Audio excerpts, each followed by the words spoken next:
10 жылдан ашык бир кепеде жашаганбыз. Анын үстүнөн суу агат болчу. Квартирадан квартирага көчүп жүрөр ажап калганбыз да, баарыбыз элечи. Даже мугалимдер да отпойт болчу. Бирок өжөрлүк бар болчу, көкпеттик бар болчу. Ачыкка калган күндөрүңүз болду беле? Жакшы жашоодо жашаганыма 1,5 эле жыл болуптур да. Только иштегенмин, ташка түртүп. Азыркы деңгээлиңизге рахмат айтат экенсиз да, шүгүр кетирет экенсиз. Аллах биздин кажетибизди, бүткүл нерсебизди бүтүрүп коет да. Кимдердин карыз болгондугумду эл уккан болсо аз бул жерде шок болот да. Жан дүйнөңүз бир тынчтык алып, Эч бир проблема жок ойдо. үйүңүздө сноско кетет дегендей ызычуу болгон Бирөөнүн жерине үй салып атасыңар.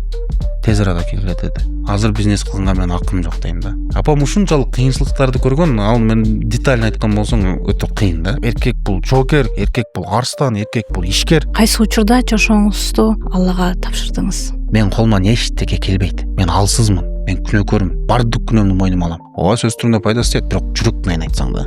Президентибизден валлахи биллахи ушул бир кагазга рахмат деп жазып койгон эмес. 5 секунд өттү. 5 адам өлдү. Сен алардын катарында эмессиң. Сүйүү эң маанилүү нерсеби? Конечно, мен сүймөй сайын эч качан үйлөнбөйм. Мунар кече эле мен кылам деп аттың элең го. Өзүңө таянып атпадың беле? Өзүңө таянып атпадың беле? Бүгүн биздин маекте кадырлуу коногубуз атактуу блогер, ишмер, патриот, жаш мундарга үлгү болуп келген Мунарбек Сапаралиев. Кош келиңиз. Ассаламу алейкум. Алейкум ассалам. Сиздер менен мен Болотбек кызы Кундуз.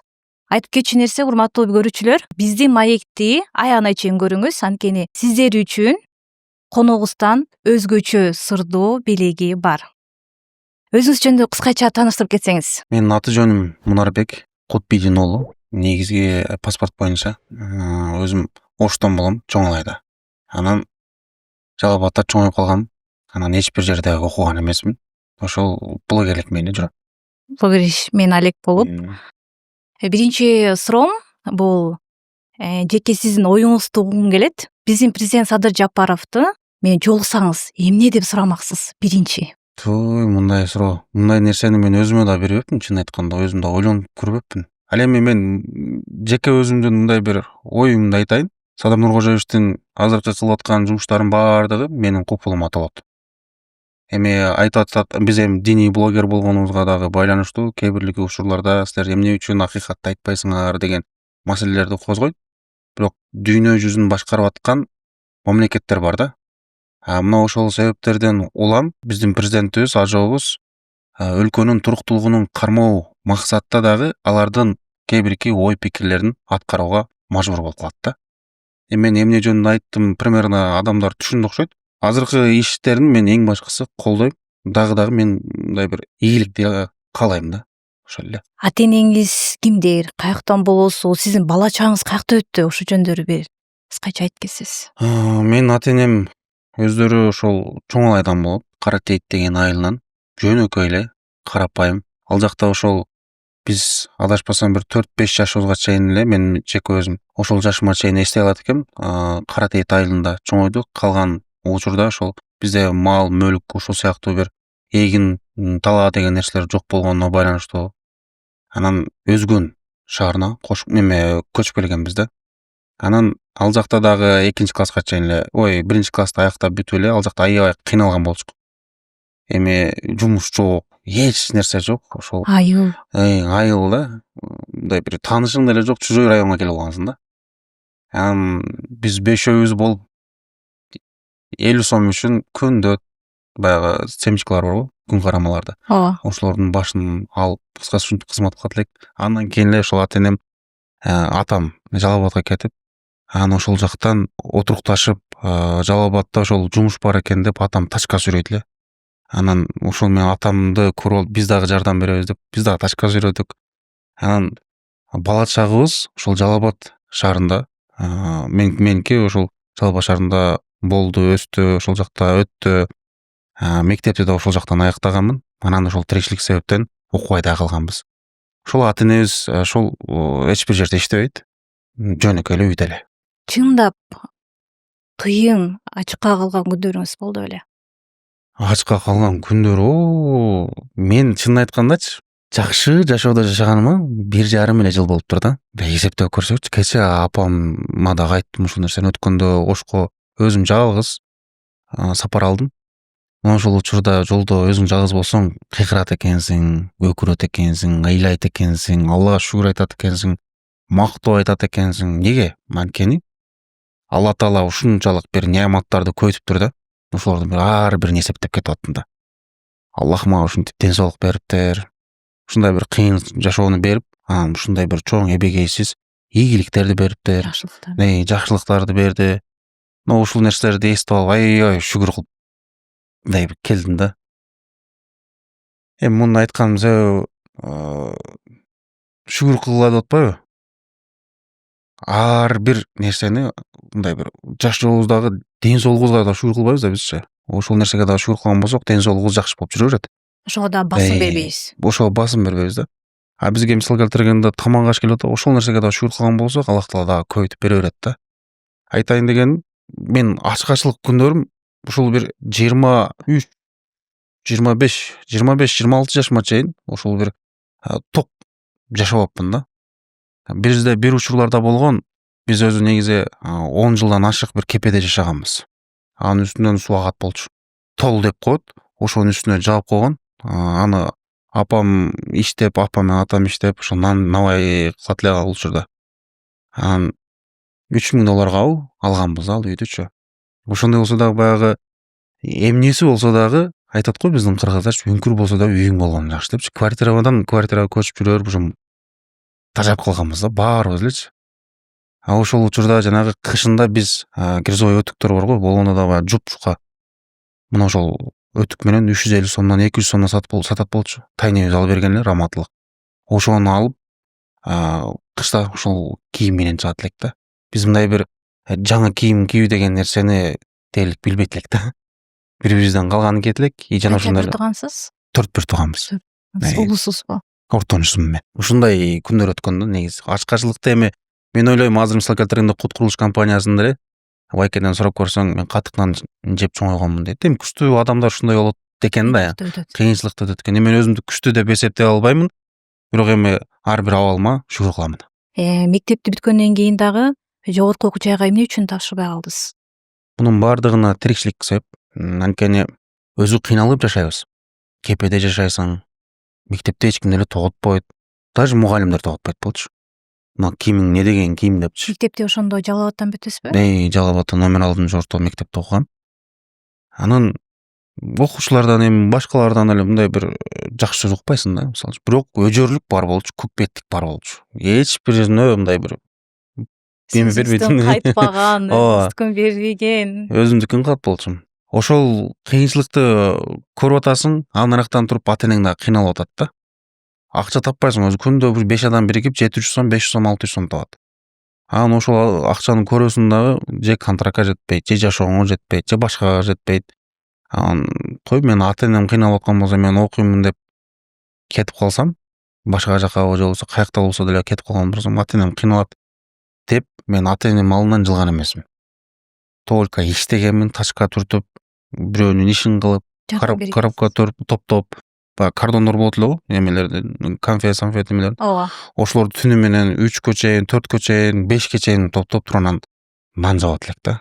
Анан нан жабып алып туруп анан базарга эрте ошол 9-10 даяр болуп калат эле. Андан кийин эле коляскага салып алып туруп мен кыдырып кетет элем, бир күн кечке нан сатат элем. Аялдар менен урушуп өлү. Эмнеге аялдар менен урушам?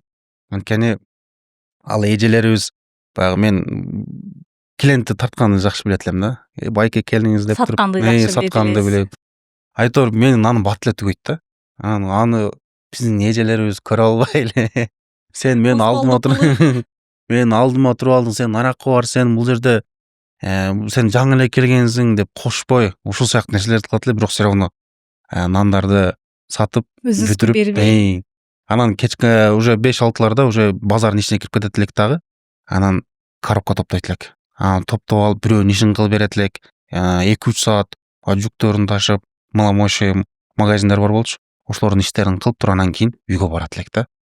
Ушундай тирикчилик өтүп аткан болсо, ушундай эме менен уже сен себеп уже мотор болуп атасың да бул жактачы. Анан мотор жок боло турган болсо, үйдө эч ким мындай бир акча таппайт. Анан ата-энең кыйналат да. Бир аз болсо да кызмат кылайын деген бир ой. Анан окууга ошентип тапшырбай калганбыз. Бирок атам болушунча аракет кылган. Окууга тапшыр, бир нерсе кылабыз депчи. Бирок аны жок чыдабады да. Бирок кандай болбосун азыркы учурда окууга тапшырбай калгандыгым дагы бир жакшылык болгон да. Өкүнбөйм. Буюрса эмки жылдардан уже окууга тапшырып, уже өзүмө келип калдым. Эми билимдин баягы эрте кечи жокко. Баштайбыз иншалла. Эгер кайра 18 жашыңызга келсеңиз, чечимди башка кабыл алам деп ойлойсузбу? Же ушул боюнча калтырат элесиз? Ушул боюнча калтырат элем. Эч нерсени өзгөртпөстөн. Ошол абалыма шүгүр кылам. Балким окууга тапшырганымда колледждерге же университетке чөйрө себептен мен бир башка коомго кетип калат элем. Балким мен динди тааныбай калат элем. Балким мен ата-энеме күйүмдүү болбойт элем. Балким мен ушул абалга жетпейт элем. Мына ушул себептер бар да. Ошол 18 жаш болгон учурда деле мен ойлонгонмун да ушул нерсе. Мен кийин мындай бир башка жакка өзгөрткөнгө менде мүмкүнчүлүк болобу же болбойбу деп. Мына ошол сеничилердин бир гана мындай бир азыркы неаматтарды карап, кандай улуулугун карап, мүмкүнчүлүктөрүнчү. Анан мен ал нерсени алмаштырткым келбейт да. Мен ушул абалды тандамакмын да.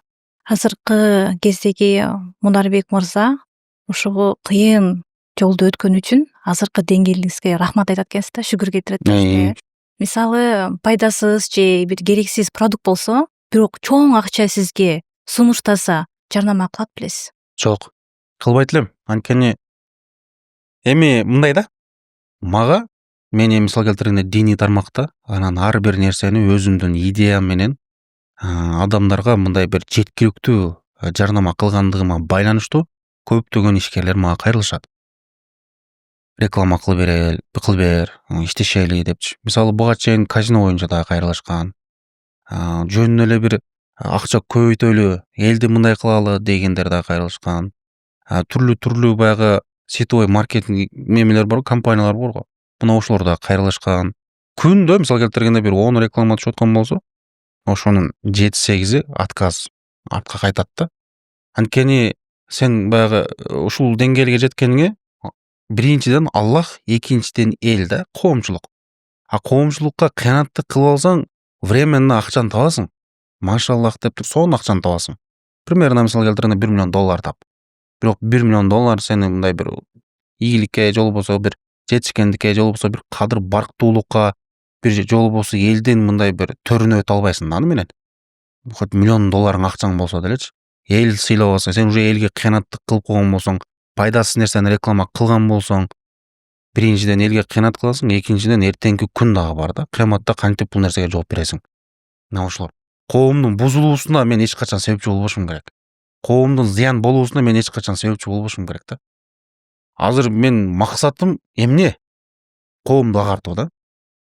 Биздеги азыркы учурда Садыр Нуркожоевич президентибиз, өлкөбүздөгү элечи, кайсыл президент келбесин, ким болбосун, мамлекетибизди өнүктүрөбүз, килтеген бир особняктар, заводдорду, түрлүү нерселерди салып койсо деле, бирок элиң бул жакта караңгы болуп турган болсо, эч бир нерсеге жетишпей, эч бир мындай бир нерсеге аракет кылбай, билимге, илимге деген нерсе кызыгуулар такыр жок боло турган болсо, ал менин деген заводдун деле, менин деген особняктар деле, менин деген бир турак жайлар деле пайдасыз болуп калат да. Өнүккөндүгү толук жок болуп калат, пайдасыз болуп калат. Мына ошол себептен бизден бир максатыбыз, жеке мен өзүм максатым коомду агартуу да. Бир аз да болсо дагы мындай бир пайдамды тийгизсем. Мисал келтиргенде менден чоңдор, мен менен теңдер, же болбосо менден күчтүү акылмандар мейли укпай эле койсун. Бирок угам дегендер бар экен да. Үлгү алган. Үлгү алам дегендер бар. Мисал келтиргенде мен мурун биринчи ушул динди таанып, анан хижабтын парз экендигин билип, намаздын парз экендигин билип, айтор арам менен адалды, ак менен караны айырмалаганда, ошону эле мен билип туруп коомчулукка айткан учурда адамдар жазат эле да, ошол видеодон эле пайда алгандарчы. Байке, сиз себептен мен хижаб кийип калдым дейт да. Байке, сиз себептен мен намаз окуп калдым. Эгер ал адам өмүр бою намаз окуп өткөн болсо, сен соопту мындай бир тучоксун эле каласың да. Көптөгөн бир эбегейсиз сооптор бар бул жактачы. Себепкер болуп каласың. Анан эң башкысы баягы Алланын динине жардам берип аткан болсун да. Аллахтын динине биз жардам бере турган болсок, Аллах биздин кажетибизди, бүткүл нерсебизди бүтүрүп коет да. Бул дүйнө акыретибизди бүтүрүп коет. биз эле Аллах үчүн кызмат кыла турган болсок эле. Алланы тандасаң, дүйнө, оокат, тиричилик, байлык Алла таала өзү сага баш ийдирип коет деген сөз да болуп турат. Негизи могул агартуу деген нерсе, мисалы келтиргенде биздин ата бабаларыбыз мына ушул нерсенин себебинен атылып кеткен да. Эми айтпай эле коеюн. Кимдер атканданчы. Бирок ошолордун эмне себептен атылгандыгы бул коомду, элди, кыргызды мындай бир мээсин агартайын. Жакшылыкка чакырайын, жамандыктан кайтарайын. Тунук жашоого алып келейин, билимдүү, илимдүү кылайын деген, мисалы келтиргенде Абдикерим Судукулу, мисалы келтиргенде Чыңгыз Төрөкул Айтматов, Чыңгыз Айтматов аталарыбыз мисалы келтирип. Ошолор атылып кеткен да, мисалы. Чыңгыз Айтматов эми өз ажалы менен өттү бул дүйнөдөн. Бирок дүйнөгө пайдасы тийди. Жаштарды ошол агарталы, элди агарталы деген бир эме менен өмүрлөрү кыйылды да, максат мененчи. Эми биз ойлошубуз мүмкүн, мисалы келтиргенде бир адамдын кажетин бүтүрөйүн деп 1 миллион сомду берип, же болбосо үй алып берип, бул бир эле адамдыкы да. Бул нерсе бардык адамдарга жакшы көрүнөт да. Машаллах сон деп баары айтышат. Бирок андан дагы күчтүү нерсе бар, бул агартуу тармак да. Биз азыр мисалы келтиргенде Нуржигит Кадырбеков агайларыбыз бар, мисалы келтиргенде. Меминдеген байкелерибиз бар, агартуу тармакта жүргөндөрчү. Мына ошолор инсандар жакшы сөз айтып, жакшылыкка чакырып, жамандыктан кайтарган болсо, бул баягы эле агартуу депчи. Баягы эле бул акылмандар, баягы эле бир умный болгондор. Анан эмне тупой болсунбу деген суроо жаралат бул жердечи. Элге ушул нерселерди жеткирбеген болсок, биздин элибиз артта калып кетет. Мындай эле биз өзүбүздүн мындай азыркы абалыбызды эле бир анализ кылып карап көргөн болсок, биз өтө төмөн акыбалдабыз да. Кытай эмне үчүн кирип атат азыр, мисалы. Кытай кирип атат, тигиндей болуп атат, мындай болуп атат дейт да, мисалы. Биздин илимибиз, билимибиз жетпеген нерсеге ошолор жетип атат. Ошолорго биз муктаж болуп атабыз. Меминдеген этажкаларды кура албагандыгыбыздын себебинен президентибиз ошолорду алып кирип атат, мисалы. Ошолордун илими жетет депчи. Завод, фабрикаларды эле ошолор кылып атат, мисалы. Инвестицияны дагы мына ошолор кылып атат. Эмнеге? Анткени ал Кытай өлкөсүнүн адамдары алдыда да жылып кеткен слишком элечи. Мына ошол себептен. Анан биз чычалайбыз. Колубуздан эч нерсе келбей элечи. Ошолор келип өнүк туруп атат да азырчы. Салым. Салым кошуп. Ошого биз могул агартуу тармакты баягы арзан кабыл албашыбыз керек да. Сүйлөп койгон адамды колдошубуз керек, урматташыбыз керек, сыйлашыбыз керек. Анткени ал миллиондогон адамдарга пайдасын тийгизет атат да. Бир эле адам эмес. Бир адамдын кажетин любой адам бүтүрүп кое алат. Бирок миллиондогон адамды агартуу көптөгөн адамдардын колунан келе бербейт. Канча деген адамдар атылып кетти, канча деген адамдар камалып кетти. Бул нерсеге биз рахмат айта элекпиз. Ар бир инсан кайдыгер болбой, өзүн тек гана өзүн ойлобой, элим жериме да кызмат кылсам, бир пайдам тийсе деп ар бир жаран ошондой ойлонсо, Кыргызстаныбыз Кудай кааласа көп өрсүп, жакылдап, өнүккөн мамлекеттин арасына киребиз деп ойлоймун. Сиздин дагы жеке жашооңузда дагы сиздин кыйынчылык өткөндөрүңүздү дагы карап келем өзүмчү. Анан ошол жерде Инстаграмда сторис киргизгенсизде эң чоң карыз башыңыздан өткөнүңүз жөнүндө да сурап келгим келет да. Ошо кантип өттүз бул карыз? Канча болгон бул сумма? Карыз кимдерден карыз болгондугумду эл уккан болсо, аз бул жерде шок болот да. Бирок ал нерсени айткым келбейт. Мисалы 2022 жылы, 21-22 жылы мен авария болгом. Ошол авария болгонго чейин мен аябай депрессияга түшүп калган болчумун өзү. Жумуш да болбойт.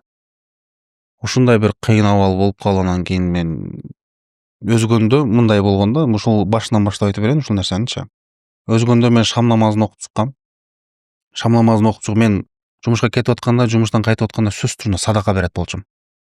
Садаканы баягы эми өзүм ал учурда 24-25 жаштагы баламын.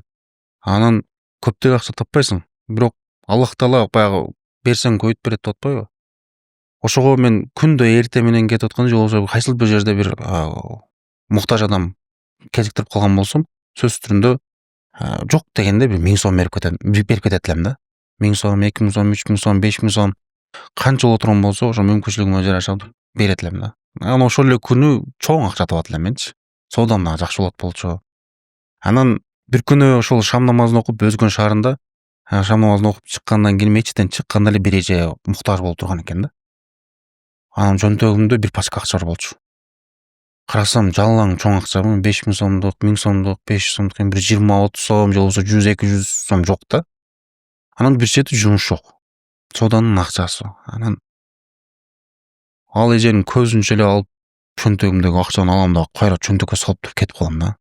Машинама отурупчу. Бербей эчтекемчи.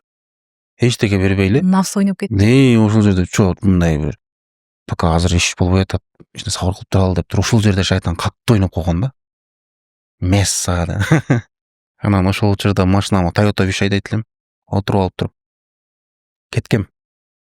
Анан баягы мыйзамды бузгам, авгонго чыгып, анан шам менен куптанын ортосу болчу. Ошол учурда баягы күн дагы мындай бир жарыктык дагы башкача болот эле. Жакшы деле нерсе көрүнө бербейт, алдыңдагы нерсечи. Ошол учурда баягы авгон кылып бир 20дай машинадан авгон кылып өткөм. Өткөндөн анан балнейди жандырганда алдымдан 5-6 жылкы чыккан да. Туу дейсиң, анан кийин рульду оң жакка буруп, шагыл жакка чыктым. Шагыл тартып кетти, анан кийин 40-30 метрге тоолонуп кеткем. Анан ошол тоолонуп чекеге барып калгам. Ошол учурда уже карыз башталды да. Ошол учурда эле карыз бар болчу. Андан кийин уже машинаны андай мындай кылышып, ремонттоп 40 күн убакыт кеткен негизи келипчи. Үйдөгүлөргө айта албайсың, билбейт. Машинанын акчасын жарымы байкемдик. Жарымынан көбү байкемдики да.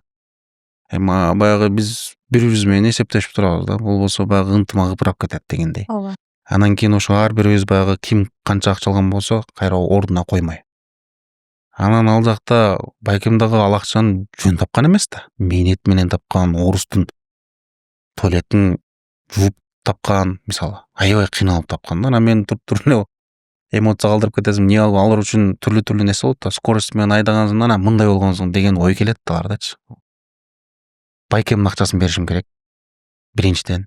Экинчиден баягы бизнесмендерден карыз болгонмун. Үчүнчүдөн достордон карыз болгонмун. Анан ошентип жакындардан бүт баарынан карыз болуп чыгып калгам да. Карыз эми ал учурдагы меники бир 1 миллион 200, 1 миллион 300 миң эле болчу. Аз эле да эми. Ошол учурда эми мага чоң акча болчу, аябай чоң акча болчу. Анан эми муну кантип төлөймүн дедим уже. Таппай калгансың. Машинаны арраң ремонт кылып өзүнө келтиргем. Кийин үйдөгүлөр менен сүйлөшүп, машвара кылып туруп анан Россияга кетмек болгом.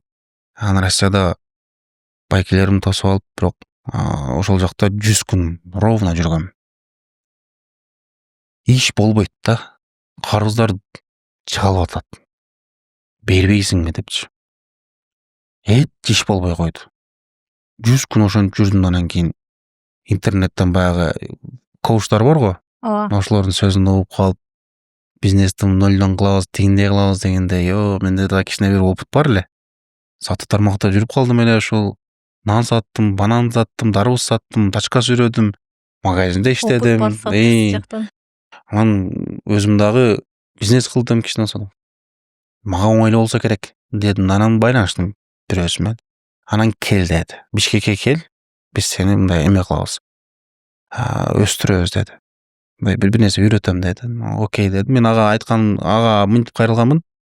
Таксырым өзүм блогермин. Ушул тармакты бир жакшы жака өзгөртөлү жана иштетели. Туура жака пайдаланалы. Барып бир нерсе үйрөткүлөчү мага. Мен да бир бутума туруп кетейин. Аябай кыйналып кеттим бул жакта. Карызга батып кеттим деп. Анан макул деген. Ошону менен бир 20-30 жолу истихара окуганмын. Аябай көп окуганмын. Окуй бергем. Экиленип турасың да. Биякта карыздарың бар. Толтура. Ата-энең уже түңүлдү, жана понятно, уже ушундай болду депчи. Бир туугандарың деле ошол. Жүрөктөгү чечим Бишкекке, Кыргызстанга дей берди да. Дей берди. Чакыра берген. Чакыра берди. Жаман калады да Кыргызстандычы. Бир барсам эле бир бактылуу болуп кетчү дейт да. Же барсаңыз эле карыздан барып кутулуп кеткендей. Мына ушундай бир ойлойсуң, түрлүү 1000 планың бар да. Мындай кылам, тигиндей кылам депчи. Бирок ошол чечимди кабыл алдым. Мен кетем дедим. Карызга дагы бир 40 000 сомго билет алып. Келишиңиз да бар да. Анан келгем. Келсем эле анан иштин баардыгы башталды. Келсем баягы мен айткан эле нерселерди мисал келтиргенде, бул жакта жол жок деген сөздү англисчеге которду. Бул жакта жол бар дегенде англисчеге которуп, бир өзгөчө бир терминдерди коюп туруп эле анан бизнестен сабак өттү. 20-30 бала отурат, кыздар, балдар. Суроолорду берип коет алар дагычы, бир башкача суроолорду. Мен эч түшүнбөймүн да, жана англисче сөздөргөчү. Же орусча билбейсиң. Эч эле мындай бир пайда таппадым биринчи күнү. Анан экинчи күнү дагы бардым. Кой бир нерсе үйрөнүп калармын дедим. Баягы байланышкан адам жакшы жүрбөйт. Көңүл бурбайт да. Анан туй дедим, анан 2 күн барып туруп 3-күнү барбай койдум. Дордойдо анан не кылсам экен деп бир аз акча бар болчу. Анан ошол жактан бир нерсе буюм алып туруп сатып иштейин деген бир ойда болду. Ошол эле учурда жүрсөм, баягы чогуу окуган балдардан бирөөсү келип калды. Не кылып жүрөсүң десем, кымыз сатып жүрөм деди да. Кымызды могул ящикке баягы алманы ящиктер бар го, сетишне. Ошолорго эле салып алып туруп 5-6 тончу кышта, кышта дейм да, жайында, июль айларында болсо керек. Июнда. Ошондой ысыкта ошону көтөрүп жүрөт кымызды. Мисалы сиз ичпейсиз, мен ичпейм, мисалы. Может отравление болуп кетем депчи. Коркосуң да. Анан баланы карасаң, кичинекей эле бир бала да, бир 20 жаштагы бала. Бою кичинекей дагы бала экен да. Аны көргөн адам албайт да. Муну ким айтты сага десем, агай айтты дейт. Агайың ошону ящик менен неме кылып туруп саткыла деп ушинтип айтты десем, ооба дейт. Мына сага бизнес нөлдөн дедим да. Ошондон кийин түңүлдүм дагы анан. Башка эле нерсе болуп, анан ошол жакта Бишкекте буга чейин Максат устаздын оператору болгон болчу. Али Атамбеков деген. Ошол байке өзү менен бир буга чейин таанышып калган болчу. Ошол байке чакырды, үйүнө чейин алып кирди, каржылады, мен менен жүрсөң болду деди. Кыскасы бир жумадай Бишкекте дагы жүрдүм. Ата-энем деле сурабайт. Не кылса ошол кылсын деп мындай бир өзүмдөн ыктыярыма койду. Анан ошол учурда баягы акча керек, андай мындай кылыш керек. Анан Али байке деле мындай бир анча-мынча баягы лагерь кылат болчу, рекламалар кылып берип коет элем. Кызматын кылып берип коет элем, видео тартып берип коет элем. Анан ошол кылгандарым ага жагып калган экен да негизи. Анан бирок ошого болбой эле мен Жалал Абадка кетип калам. 2-3 күн өткөндөн кийин, 2-3 күн эмес, бир 10 күндөй, то есть 10 күндөй ал жакта кайра эле ооруп калам мен. Аябай катуу ооруп калам. Тура албай калам. Төшөктө жатып калгам да, мындай бир уже өлөт деген ушул окшойт. Ушундай бир карызга батып өлөт окшоймун деген ойлор да болгон да. Анан кийин эле дары дармекке акча которду Али байке. Акча которуп турайын деп 50 сом бар болчу анда. Анан ошол жака которуп, анан ал акчаны алып дары дармек алып, өзүмдү эме кылып өзүмө келтирдим. Кийин туруп эле анан жол керекке акча которду. Бишкекке кел, мен жанымда жүр деди. Анан макул болуп, ал жака баргам. Ал жака барып, ал кишинин айтканын кыла бердим.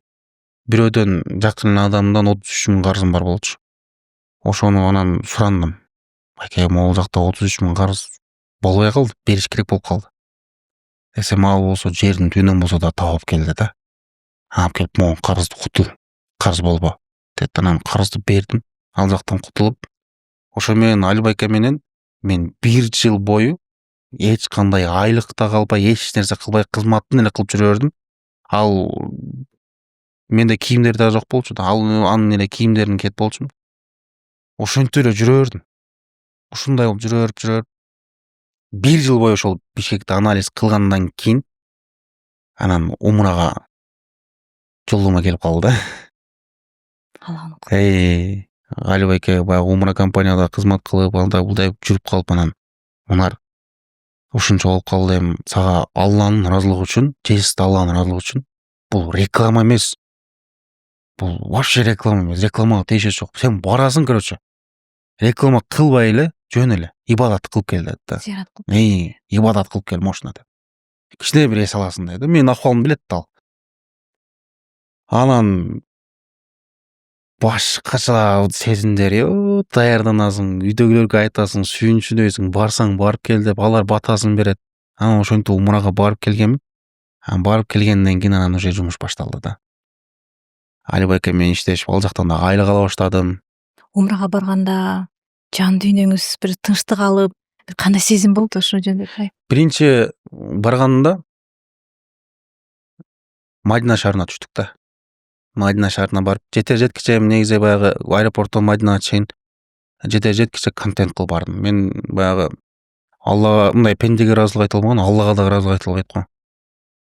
Анан Али байке ушунча мага поддержка кылды, умрага да сертификат берип койду. Мен эмне үчүн бул кишиге мындай бир реклама кылбашым керек деп коюп жүрүшүм керек дедим дагы. Анан бисмилля деп жолдор ушу Мадина шаарына жеткиче контент кылып бардым. Стористерди тартып, анан Мадинага барганда уже баягы денеде мурашкилер пайда боло баштады. Ушунчалык дене чымырай баштады. Уча баштадым негедирчи. Баягы карыздар ойдо жок да. Эч бир проблема жок ойдо. Өзүнчө эле бир бактылуусуң да. Бир өзгөчө сезимдер болгондо, мындай бир сөз менен мен жеткире албай атам. Мадина шаары неге мындай деген вопростан Абдулхамид деген устаз бар болчу. Ошол устазга бергенмин. Устаз бир канча жолу айтып берди. Кени бул жерде пайгамбар саллаллаху алейхи вассаламдын кабыры ушул жерде, сахабалардын кабыры бар ушул жерде. Мемин деген адамдар ушул жерде жатат. Пайгамбар саллаллаху алейхи вассаламдын шаары. Ал Меккеден куулгандан кийин Мадина шаарына келип, Мадина эли пайгамбар саллаллаху алейхи вассаламды ушунчалык мээрим менен тосуп алган. Мына ошол себептен бул шаарды мээрим шаары деп дагы айтышат деп айтат да. Анан ошондо түшүндүм да. Азыр мисал келтиргенде умрага барган адамдарга мен айтат элем да. 8 күн жүрүп, 40 намаз ошол жакта бүтүрүп, тозок отунан азат болуп кетишсе деген бир ойду айтат элем да. Анткени Мадинада жүрүү өзүнчө бир бактылуулук да. Бир бейиште жүргөндөй эле болосуң да. Аябай сонун. Ал жактын аурасы, тартуусу, өзүңдү жүрүп мындай бир кече жакында мен видео тарттым да. Мадина шаарына барган болсоң, сен $1,000,000 проблема акча карыз болсоң деле, күнөөң болобу, же болбосо бир проблемаң болобу, асманга тирелип жерге батпай калган. Мына ошолордун бардыгын унутасың дагы ал жакта бир тынчтык пайда болот жашооңдо. Жан дүйнөң тынч болуп, ушунчалык бир бактылуу күндөрдү өткөрөсүң деп видео чыгаргам. Ушул эле сезим менен бөлүшкүм келди. Анан ошол жердеги бир эме, мен билбейт болчумун Рауза деген эмне экениничи. Анан биринчи барганымда Раузага кире албай калгам да. Аны эйлеп айтып бергем элдергечи. Алла таала ыйлатты негизи. Ошондо Рауза эмне экендигини устаздан сурадым да. Не болду десем. Бул бейиштен бир түшкөн бир бакча деп дагы айтылат кээ бир жерлерде, же болбосо бейишке учуп кете турган бир бакча деп дагы айтат. Пайгамбарыбыз саллаллаху алейхи вассаламдын минбары турган жер ушул бакча, бейиштин бир бакчасы деп айтылат. Деп бир канча бир кеп кеңештерди, фазилеттерди айтып берди. Айткандан демек мен пайгамбар саллаллаху алейхи вассаламга саламды мен узактан туруп эле сырттан эле бериптим да дедим да. Ошондо өзүмдү мен болбогур үммөт эле эсептедим да. Мен пайгамбарыбыз саллаллаху алейхи вассаламдын татыктуу үммөтү эмес экенмин демек. Ушундай бир үмүтсүз, ушундай бир басмырлоо башталды ичимденчи. Мен неге бул Раузага кире албадым мен дедим да. Бейиштин бир сонун бир бакчасына мен неге кире албадым деп ушунчалык бир ичимден мындай бир эзип жибердим да өзүмдү. Ыйладым ошол жердечи. Анан кечирим сурап кире албай кеттим анан. Кийин ошол эле биринчи эле барганда мен 30 күн жүргөнмүн да. Кийин Али байке келип, Али байке анан кийин дагы фазилеттерин айтып, салават келтир, сүннөттөрдү аткар, пайгамбарыбыздын хадистерине амал кыл, тартиптерди кыл деп бир канча нерселерди ал үйрөттү. Үйрөткөндөн кийин эле 2-3 жолу мындай бир кире албай анан кийин акырында кирдим да. Мындагы Алланын каалоосу да. Баягы азыркы учурда умрачылар айтышат. Кээ бирлери мен Раузага кире албадым деп кечки компанияга налыйт да. эмне үчүн өзүңөн албайсың деген вопрос да бул жерде. Сен өзүңдүн күнөөң көп болгондугуна байланыштуу. Биринчиден, экинчиден ал пайгамбар саллаллаху алейхи вассаламдын сүннөттөрүн аткарбагандыгы жана ага амал кылбагандыгы, бир пайгамбар саллаллаху алейхи вассаламдын атын укканда бир салават келтирбегендиги, мына ошол биздин мындай бир татыксыз экендигибизден кабар берет. Ошол биз татыктуу болушубуз керек деп гана бир кемчилдикти моюнга алып туруп, көбүрөөк салават айтыш керек, сүннөттөрдү тирилиш керек да. Мына ушундай сезимдер болгон ал жакта негизи. сонун болуптур. Кабыл болсун зыяратыңыз. Ыйык умрадагы дуа тилектериңиз Алла таала кабыл болгон болсун. Баягы проблемалар ошол жерде баягы эме да, умрага барган адам, хадисте булчу, умрага барган адам кедейчилик, жакырчылыкты көрбөйт дейт да, пайгамбар саллаллаху алейхи вассалам. Бул дегени алымдар айтат, өлөр өлгүчө бир да пендеге муктаж болбой өтөт экен да. Эч бир пендеге муктаж кылбайт экен Алла таала. Умрага барган адамдычы. Анан мен ойлойм да, ошол учурдан кийин уже менде нормальный жашоо башталды депчи. Умрага барып тазаландым. Алла таала балким кабыл кылгандыр иншалла. Кабыл кылды деп эле эсептейбиз иншалла. Андан кийин уже баягы карыздардан постепенно чыга баштадым да менчи. Ар бирине карыздарды берип, байкеме дагы баягы машинасынын акчасын төлөп бергенмин. Бүт бардык нерсесин кылып берип, андан сырткары ошол 2023-жылы участок алганмын ак ортодо. Биринин артынан бири ийгилик келе берди да. Анан биринин артынан бири ийгилик келет, биринин артынан бири кыйынчылыкта келип атты да. Ошо эле 2023, 2024 бир аз кыйын болду. Ал жака баягы абалга жараша келди. Ал жерде бир аз күчтүү болгонума байланыштуу дагы участок жактан дагы проблема болду. Мен азыр айтпай турган бир эме бар, проблема бар. Ал проблема келгенде мага жанагы авария болуп, карыз болуп, анан туугандан, башкадан мындай болуп, ушул сыяктуу бир кыйын абалдан дагы катуураак болду да. Эң чоң сокку мына ушул да мен үчүнчү. Анын үстүнөн азыркы учурда иштеп жүрөм. Алла таалам насип кылсын деп эле ушул болушунча иштеп жүрөм.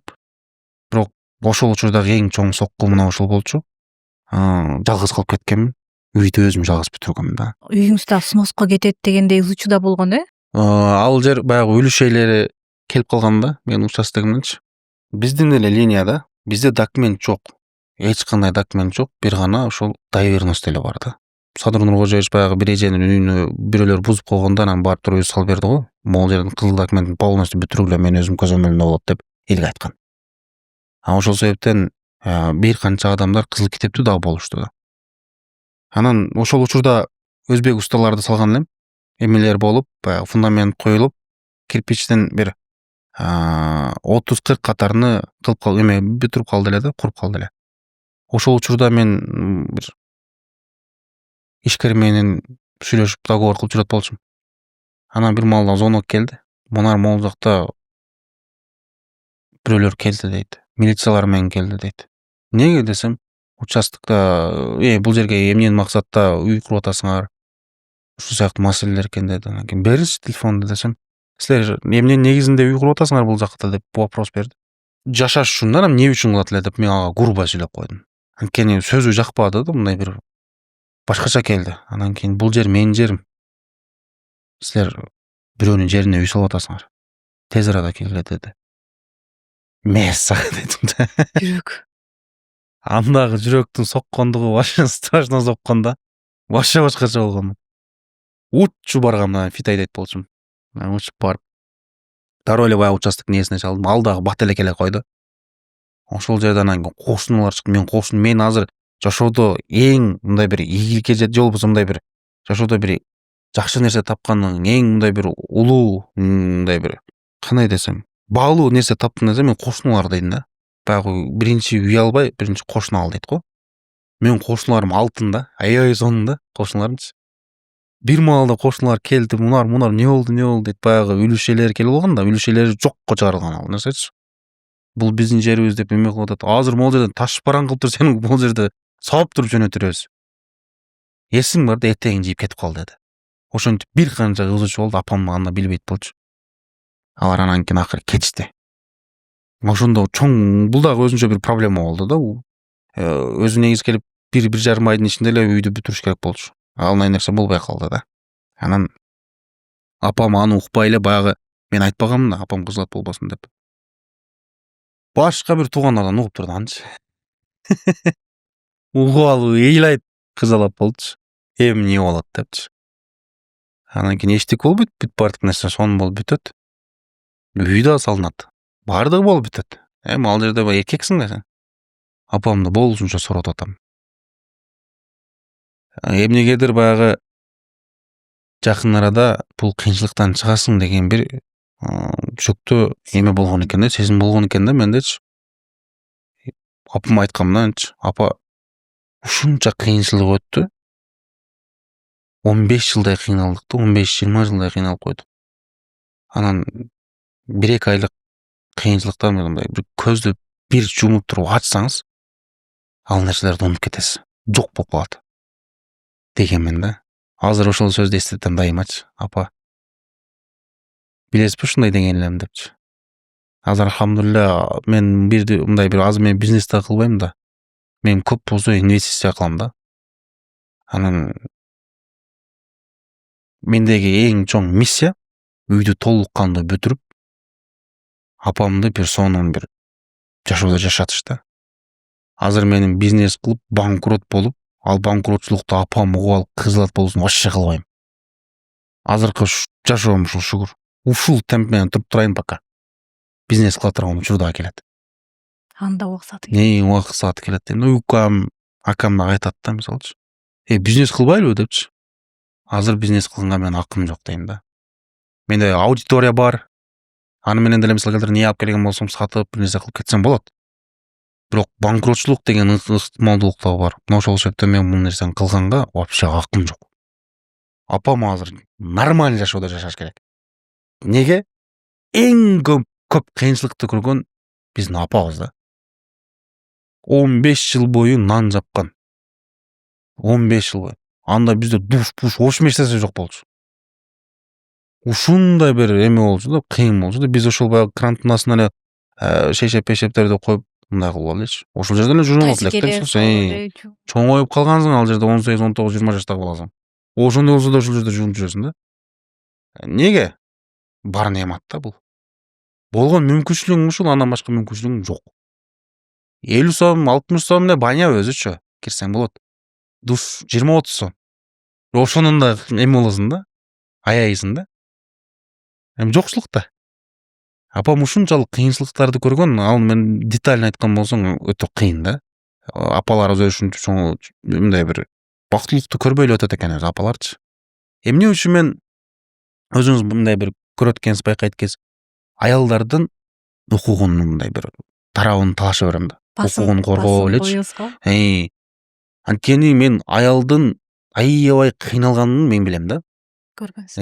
Мен жеңелерим деле, мисалычы, таежелерим деле, эжелерим деле, карындаштар деле мисалычы. Жана ошондой эле апам деле аябай кыйналган да. Көпчүлүгүнүн мындай бир 80-90% пайызы күйөөлөрүнүн зортуксан болуп көрөт да. Мисалы. Анан карайсың да. Баягы айтышы берет да мага, мунар сен үйлөнбөй туруп эчтекени билбейсиң дейт. Мен по факту билем да мисалычы. Мен үйлөнбөшүм мүмкүн, бирок аялдын кор болгондугун көрүп келатам да. Эмне үчүн кор болуп атканын да билип келе жатам да. Тыйын баягы эки тарабын карабайсыңбы сен? Ал аял деген бул баягы тилинин азабынан ушундай болгон дейчи. Аялга мисалы башында мисалы өзүңдүн жашооңду үйрөтө турган сенсиң да, эркек. Ал аялды да башкара турган анын атасы, байкеси, иниси да. Андан кийин уже күйөөсү болот. Ошондон кийин уже сен өзүңдүн системаңа киргизип кетиш бул сенден да. Бактылыктуу создавать этиш бул эркектен. Эгерде ал нерсени кылбаган болсо, аял өзү жалгыз кала албайт эч качан. Аял талкаланып калат да. Эркектер баягы биздин баягы тамашада да айтып атпайбы, эки сөздү көтөрө албай калган да. Бул жөнөкөй нерсе эмес негизи келипчи. Бирок эркектерде эле мындай бир ылдыйга уруш эмес. Азыр мен бул жерде бир темага эме кылайын, бүтүрүп алайын. Аяллардын ошол кыйналгандыгын көрүп, сразу эле мен дароо эле баягы кайсыл бир аялды зордук зомбулук менен өлтүрүп койду, же болбосо мындай болду, тигиндей болду дегенде эле мен дароо эле реакция кылам. Туугандар, эркектер, Аялыңар жакпай калган болсо, аталарына тапшырып бергилечи. Гүлдөй кызды күлгө айландырып агыла. Жакпай атап дарыл алып барып, аны уруп, эзгилеп, сенден кандай пайда табасың бул жактан? Таппайсың, тескерисинче балдарыңды жетим калдырасың. Кечеги эле болду, мисалы, баласы жетим калды, мисалы. Бир күн өч алуу келет, кыяматта. Ошол күнү да билип коюшубуз керек да. Ар бир аялдын көз жашы жөндөн жөн акпаш керек. Бир гана сүйүүнүн, кубанычтын, бактылуулуктун себебинен гана көз жаш чыкса, мына ошол эле нерсе. Аял сүйүлгөнгө, мындай бир урматталганга, сыйга гана татыктуу да. А биз баягы Адам алейхиссалам бул нерсени да эме кылайынчы. Адам алейхиссалам баягы динибизде дагы устаздарыбыз айтып аткан, жүрөгү тынчтанбай, бейиште өзү жалгыз. Аябай мындай бир кыйналат. Бир нерсе чоттоп, бир нерсе жетпей атат. Баягы болот го. Мен бир нерсе жегим келип атат, бирок атын билбейм. Бирок бир нерсе жегим келип атат. Мына ушундай нерсе болот го. Адам алейхиссаламда да дал ушундай болгон экен да. Ошол учурдан бери уктап турганда эле жанына кабыргасынан аялды жаратып коюп атат Аллах Таала. Ошол учурда Аллах Таала эркектин жан дүйнөсүнө эмне керек экендигини билип, жакшыраагын берип, аялды жараткан да. Анан Аллах Таала ошол аял затыны именно эркек үчүн жаратып аткандан кийин биз эркектер аял затыны кордогондугубуз, ургандыгыбыз, тепкендигибиз, урушкандыгыбыз, кемсинткендигибиз, иштеткендигибиз бул өзү туура эмес нерсе да. Чоң устаз айтат го. Мейли эркек өлсө өлсүн, жатса жатсын, кор болсун, бирок аял заты эч качан болбош керек дейт го. Аял затын биздин динибиз кандай бийик апарып койгон, сондай даражалуу кылып койгон да. И ошону менен бирге болгондо да караңыз, аял затын таманын астына коюп койгон бейишти. Астына коюп койгон да болгондо дачы. Бул жерде баягы аялды урматташ керек, сыйлаш керек, ушундай нерсени кылыш керек деген гана маанини түшүнүш керек. Калган проблема эркектик. Эркек өлбөйт. Эркек аскер. Эркек бул жоокер, эркек бул арстан, эркек бул ишкер. Эркек бул кул да. Эркек дагы ар бир кыйынчылыктын аркасынан жакшылык бар экенин түшүнүп, ушул кыйынчылык сени күчтүү кылат. Сенин жан дүйнөңдөгү сенде бар сапаттарды ачып, бул нерсе сага пайда алып келет экенин түшүнүп, алдыга умтулса дагы жакшы болот го деп ойлойм да. Мисалы, эркек аялга канчалык көңүл бурган болсо, 90% аялдан энергия алат да, эркекчи. Эркек өзү ачылат да. Эркек өзү акылдуу болуп, данышман болуп, баатыр болот. Себеби эркек аялга муктаж болуп атпайбы? Биз эң башкысы аялдарга көңүл бура турган болсок, аялдар биз үчүн өлө берет. Мен ушинтип эле эсептейм да, анткени мен Жанын бергенге даяр. Жанын бергенге даяр да. Анткени менин апам деле ушул, тайэжелерим деле ушул, жеңелерим деле ушул. Өздөрүнүн жанын курбанчылыкка салат. Мунун бирден бир себеби, же болбосо бир далили, бул өз бүлөөсүнүн чужой бүлөөгө келгендиги мына ушул эле курманчылык да, мисалчы. Чужой жерге келип атасың да. Бирөөнүн атасын, апасын апа ата деп кызмат кылып атат. Бирөө, чужой бирөө. Мына ушул нерседен эле түшүнсө болот биздин эркектерчи. Депчи. Бирок сен не кылып атасың аялың үчүнчү? Сен туура эмес тарбия бергендигиң үчүн балким ал сайрап жаткандар, мисалчы. Ошонун баардыгыны, башкы нерсени ойлонушубуз керек. Себеби бар. Эң Ар ушундай бир да. нерседин себеби бар. Мисалы, жумушуңуз жөнүндө да басымдыштап кетсем, биринчи жарнамаңыздан түшкөн акчаны каяка коротосуз элес? Апама да. Эмне алып бердиңиз? Менин мындай бир эң бирөөсү бул мындай болчу, теспе болчу. 500 сомго сатылат экен эле да. Аны реклама кылып, зикир кылып жүргөм. Бирок бул нерсени мен жарнама деп эсептебейм негизи. Мен чын жүрөгүмдөн кылып бергем, поддержка кылып.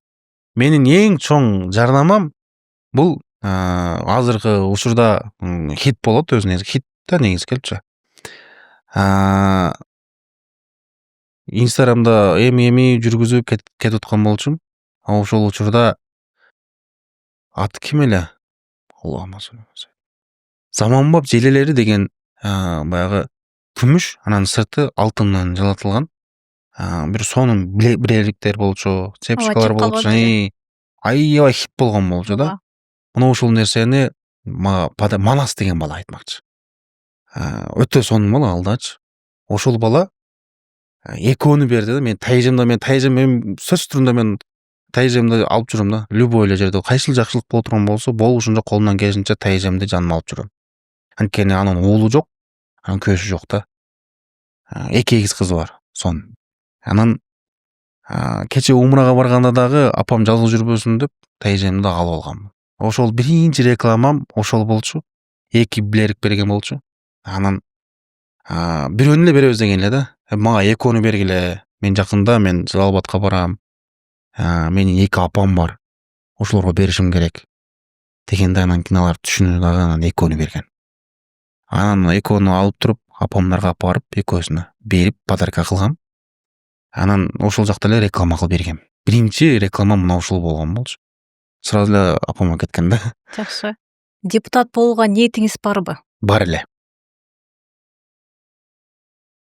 Кечеги 8-чакырылыштын агитациясында оюм 180 градуска өзгөрдү.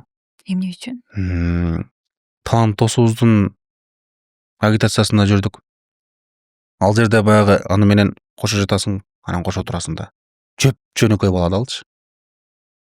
Анан мен оюмда диплом алып, депутаттыкка барып, анан кызмат кылсам деген ой эле болчу да. Депутат болуудан бирден бир максатым бул динге кызмат кылуу да. Ошол жакта диний маселелерди көбүрөөк көтөрүү. Элдин абалына жараша да. Өтө эле баягы пропаганда эмес. Элдин абалына жараша акырындык менен ошол жактан дагы бир пайдам тийгизейин деген бир ой бар болчу. Кийин эле могул 8-чакырылыштын агитациясында мен ошол нерсени түшүндүм. Мен ал жакта өтө чоң мындай бир эң главный мындайча айтканда агитатор болдум да. Талант жакшы сүйлөйт экенсиң, сен менин жанымда дайыма жүр дагы. Эл менен сүйлөшүп аралашалы. Деп менин иштеримди айт, менин ким экендигимди айтып тур. Анан коомчулукты айт. Айтор бир канча маселелерди айт деген. Анан уже ал жагы түшүнүктүү болду. Ошол жерде жүрүп как депутат сыяктуу эле жүрдүм да. Адамдардын баардыгы ойлошту. Нурбек депутаттыкка коюп тур да депчи. Талапкер экен. Талапкер экен да депчи. Анан кийин бекергилер чалып сурабатты, депутаттыкка койдум деп. Жок, мен досумла иштеп атам, агитатор болуп. Сама деп депутаттар эле көрүнөт экенсиң дейт. Анан ошол учурда баягы азыркы 464 талапкер болгон болсо, ошол 464 тең Кыргызстанды кыдырды да. Өзүнүн жерлерин кыдырды, бүт элдин абалын билди, кандай абалда жашап аткандыгын билди. Айтор бүт нерсени карап чыкты. Анан эми ал жактан түшүнөсүң да, элдин кандай абалда экениничи. Анан ал жактагы чоң жоопкерчиликтерди көрүп атам. Ал жакта баягы чоң бир күчтүү адам болгондугунду көрүп атам. Айтор элдин түйшүгүн алып жүрүш өтө кыйын нерсе экенин билдим да. Анан эми баягы эмне үчүн мен ал оюмдан, максатымдан тайдым?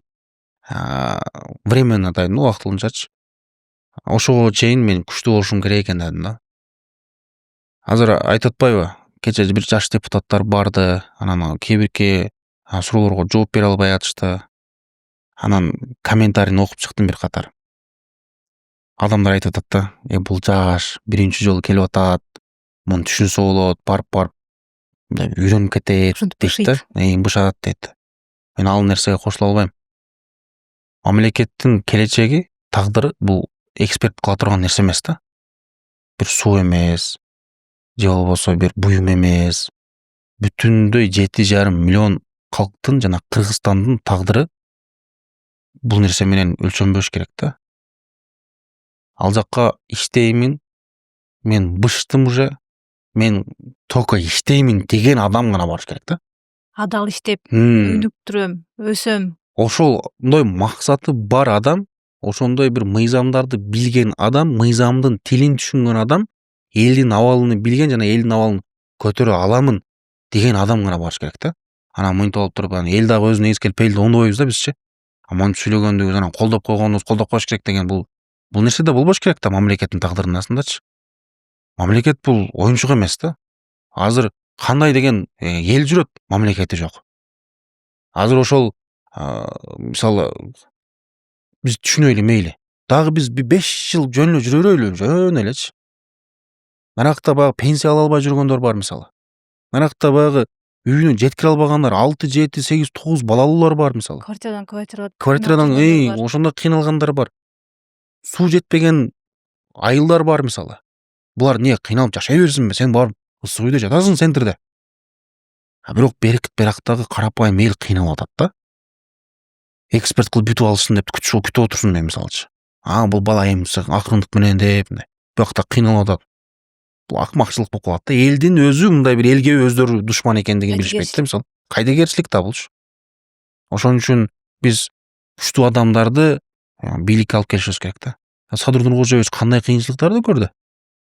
Ушундай чоң кыйынчылыктарды көрдү. Ошон үчүн азыр мындай бир күчтүү да. Любой жерде туруштук берип, мындай бир терең ойлонуп чечим чыгарат да. Эми бул макташ эмес, өздөрү айтты го.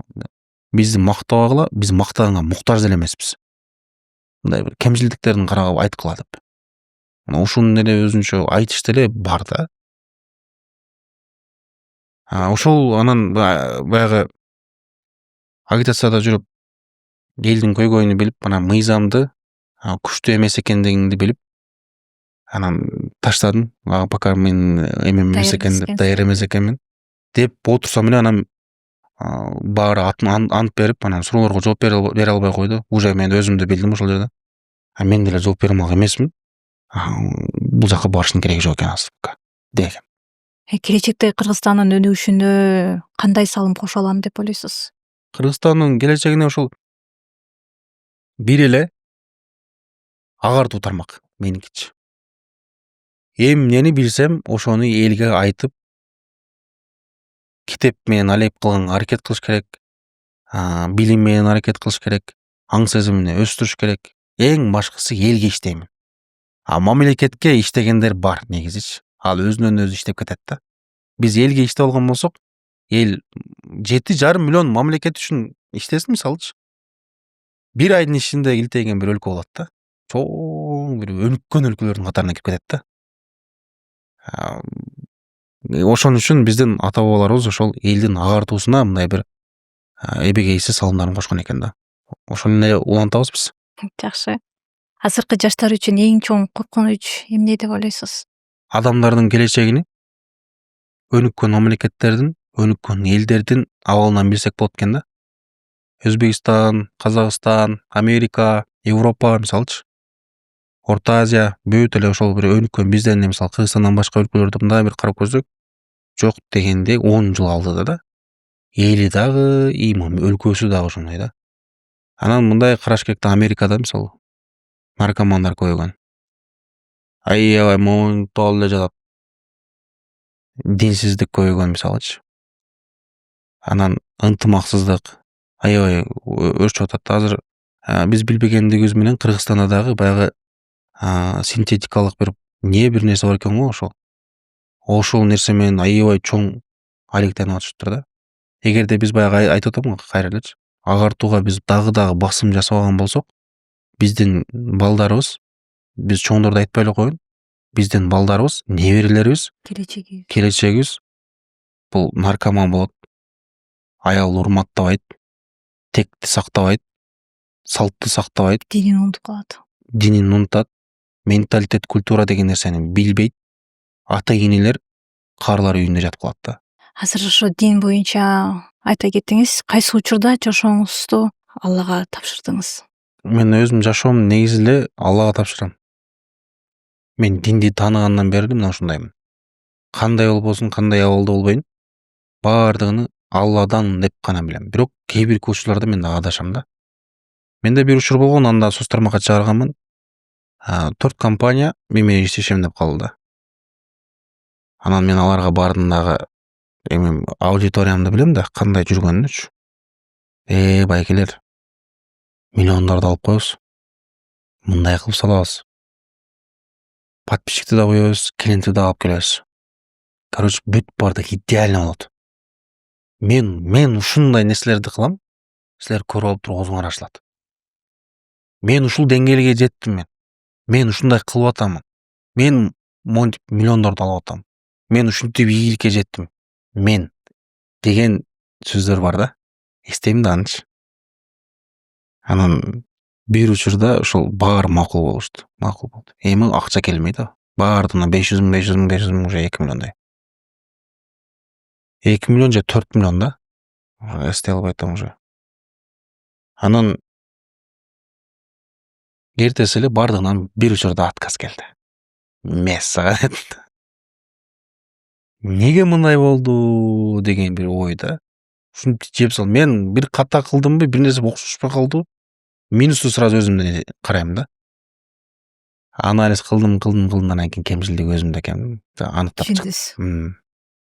Алар менен сүйлөштүм, болбоду, вообще болбой койду. Анан ошондо түшүндүм да.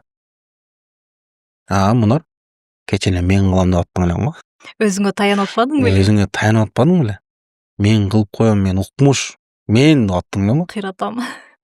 Сен эч ким эмес экенсиң го. Деп турган өзүмө ошол жерде неме кылдым да, Алла мени кечир. Мен менсинип коюп Тооба кылдыңыз. сразу тооба кылдым. Жана ошондой эле мен айтып атпаймынбы? Ар бир иште мен Аллага таянам, сөзсүз түрдө. Эми купуя нерсенин бирөөсүн айтып берейин. Бул купуя нерсе болчу, анткени айтпасаң, азыр мен айтпай койгон болсом, азыр кээ бирлеринен балким пайдасыз болуп калышы мүмкүн. Мындай пайда жетпей калышы же болбосо бир адамдарга мындай бир кандай деген адамдардын ошол нерсеге мындай бир үндөп койгон болсом, жакшы үндөй калышы мүмкүн да ушул бул нерсе менчи. Кечээ мен камера 70те бул баягы асмандан келип калган жок да бул нерсечи. Жана ошондой эле умралар, iPhone телефон, ошолор. Өзүмдө бир аз эле акча бар өзү. Примерно бир 3000 4000 доллардай эле. Андан башка акча жок. Бирөөлөр бүтүрүп беребиз деген да. Анан кийин бирок аларга таянбадым менчи. Эзелден таянбадым эч бир эмегечи. Анан кабанасында да дуа кылгам. Я Алла, ушул китеп конкурсумду ийгиликтүү эч бир адам нааразы болбой тургандай кылып өткөргө. Спонсор чыгып калсынчы дедим да. Ал жактан минуска кирип кеттим да менчи. Той деп ойлонуп жүрүп андан кийин бир-эки адамдар менен байланышып, тигиндей болду, алдай болду. Акыркы бир жума калганда дагы уже Алла менен байланышты үзбөй аттым. Анан 3 күн калганда анан 3 күндөгү акыркы мен айтайын. Түнү саат уктабай эле күттүм тахажутта. Эми уктасаң жакшы го негизи. Уктабай күттүм. Түнкү саат 3төн 1 бөлүгүнү окугула дейт го. Анан 3төн 1 бөлүгүндө окудум. Түнкү саат 3:30 4 болчу. 4төн да жатып калдым. Бир 10 жолудай окудум тахажут. 10 жолудай окуп, Алла Тааладан ушул нерсени сурадым. Я Алла, мени уят кылба, шерменде кыла көрбө. Жоопкерчиликти сезип жатасыз да. Мен элдин астында шерменде болгум келбейт. Мени шерменде кыла көрбө. Бул абалдан чыгарчы суранычтан.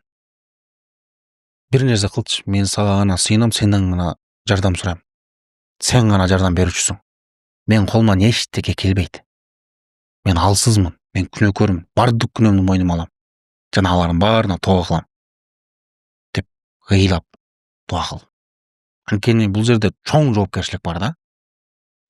Менмин деген даярдангандар. Мисалы сен мындай бул жерде акча маанилүү эмес да. Ошол жерде 1500 адам китеп алып окуган болсо, ошол 1500 адам 1 жыл бою ошол китептин башын албай даярданган да. Бул жерде мээнет жатат да. Анан ошолорду ойлойсуң да. Элдин мээнети жатат, бул жерде элге кыянаттык кылбашым керек. Биринчидеги маселе, экинчидеги маселе, мен ГКМдан барып каттап ушинтип нерсе кылгым келбейт. Үчүнчүдөн мен шерменде болгум келбейт. Эч качан шерменде болгум келбейт. Элге кыянаттык кылбашым керек. Мен минуска кирсем да ушул нерсени бүтүрүп беришим керек. Машинамды сатып болсо да ушул нерсени бүтүрүп беришим керек. Деген ниет болгон да. Ошол ниетим себебинен дагы, Аллага байланышкандыгымдын себебинен дагы эртеси Алла Таала машина берди да. Эртеси эле берип койду да. Маселе моментально бүттү да. Ошол жерде мен ушундай сүйүндүм. Мен любой жерге кирсем сертификат сураймын да. Адалбы дегенчи. Кайсыл компаниянын ишеничтүү, муфтияттыкы, каяктыкы бул депчи. Ар бир жерде барганда адалдуулукту талап кылам. Эмне үчүн? Анткени алкын булганып калбаш керек. курица жей беришет да адамдарчы, бул тоок 5ке кирет депчи. Андай нерсе жок да. Ошол арам менен адалды айырмалап айтты. Алкымды ушунчалык бир таза кармагандыгыма биринчиден шүгүр кылдым Алла Таалага. Дуам кабыл болду. Алхамдулилля, Алла түзмө түз эле кабыл болуп калды. Тек ичимден мен батпай атам да. Бирөөгө айтайын десем купуяда. Айта албайсың, эч нерсе кыла албайсың. Жарылыш керек болуп жатат. Алла мактап айта бердим. Ла хавла ва ла куввата илля биллах. Ошентип жүрөп азыр сиздерге айтып берип атам да. Алла Таалам iPhone телефон алына элек болчу да. Умра сертификат дагы алына элек болчу. Белектер дагы алына элек болчу. Бир эле камера бар. Анан бүт акырындык менен ушундай болуп бүтүп анан умра сертификатты дагы анан карызга сурадым. Карызга бериңиз депчи. Аны менен да чечиштик. Умра сертификат дагы даяр болду. Анан iPhone телефон дагы бирөөлөргө реклама кылып берейин деп дагы кайрылдым. Алар кылып бере албайбыз деп айтышты. Бытовой техниканы реклама кылалы, бир нерсе кылып берейин. Силер бартерге ушундай нерсе кылып бергиле. Китеп кумуш кылып аттым эле десем, деп туруп ушунчалык грубай жооп берди аларчы. Бир күн келет дедим. Айланып келесиңер. По-любому келесиңер иншалла. Мен жакшы ниет менен кайрылган болчумун. Деп ичимден гана ызаланып калып кеттим да. Эң чоң капачылык акыркы учурда ушул болду да. Жаман капа болдум. Мен муктаж болуп калганыма байланыштуу эле бул ызаланып айтып атам да бул нерсеничи. Анан iPhone телефон жок. Анан берки белектерди ГНХР компаниясынын кээ бир коочуларын бүтүрүп берип атты. Анан өзүмдөгү акча бар болчу. Ал акча менен ошол бытовой техникаларды алып аттым. Ошентип жүрүп ал белектер дагы 30 белек болчу. Ошо 30 белекти дагы алып бүттүм. Андан кийин iPhone телефон чечсе элек да. Ошол эртеси жолуп калды. Ошого чейинки күндү айтайын. Түнкү саат баягы 3:30-4 болчу. Анан кийин бир маалда балким таанысаңыз керек, Хамзаев Максат чалып калды. Байкебиз. Ал байкебиз баягы кыйын учурда попал бола калат да. Анан не болду татукам деди. Айтчы бир жарылчы деди. Дегенден кийин абалымды бир катар айтып берсем. Ошондо азыр не жетпей атат деди, iPhone жетпей атат деди. Болду, сумга барсаң, iPhone берет сага деди. Мен сага дедим да. Мен сага дедим да. Алла Таала ушул жерде бүтүрүп койду да. Мен ага чейин бирөөгө айткан элем, эртеси жооп берем деген эле да. Ал уже эртеси жооп берди. Биз кыла албай турган болуп калдык депчи. Максатке ошол жерде баягы Алла Таала бүтүрөм десе, Алла Таала бүтүрөм десе, каяктан болбосун эч бир нерсени ойлобогон сенин планыңдан башка нерсени оор нерсени жеңил кылып коет да. Ойлобогон жерден рызык берет экен да. Максатка аркылуу ошол iPhone маселеси бүтүп калды да. Ошол жактан iPhone алып, эмеңде конкурсоңдун жыйынтыгын жакшылап чыгарып ал, бүтүрүп ал деп айтты. Ошону менен маселе бүттү да.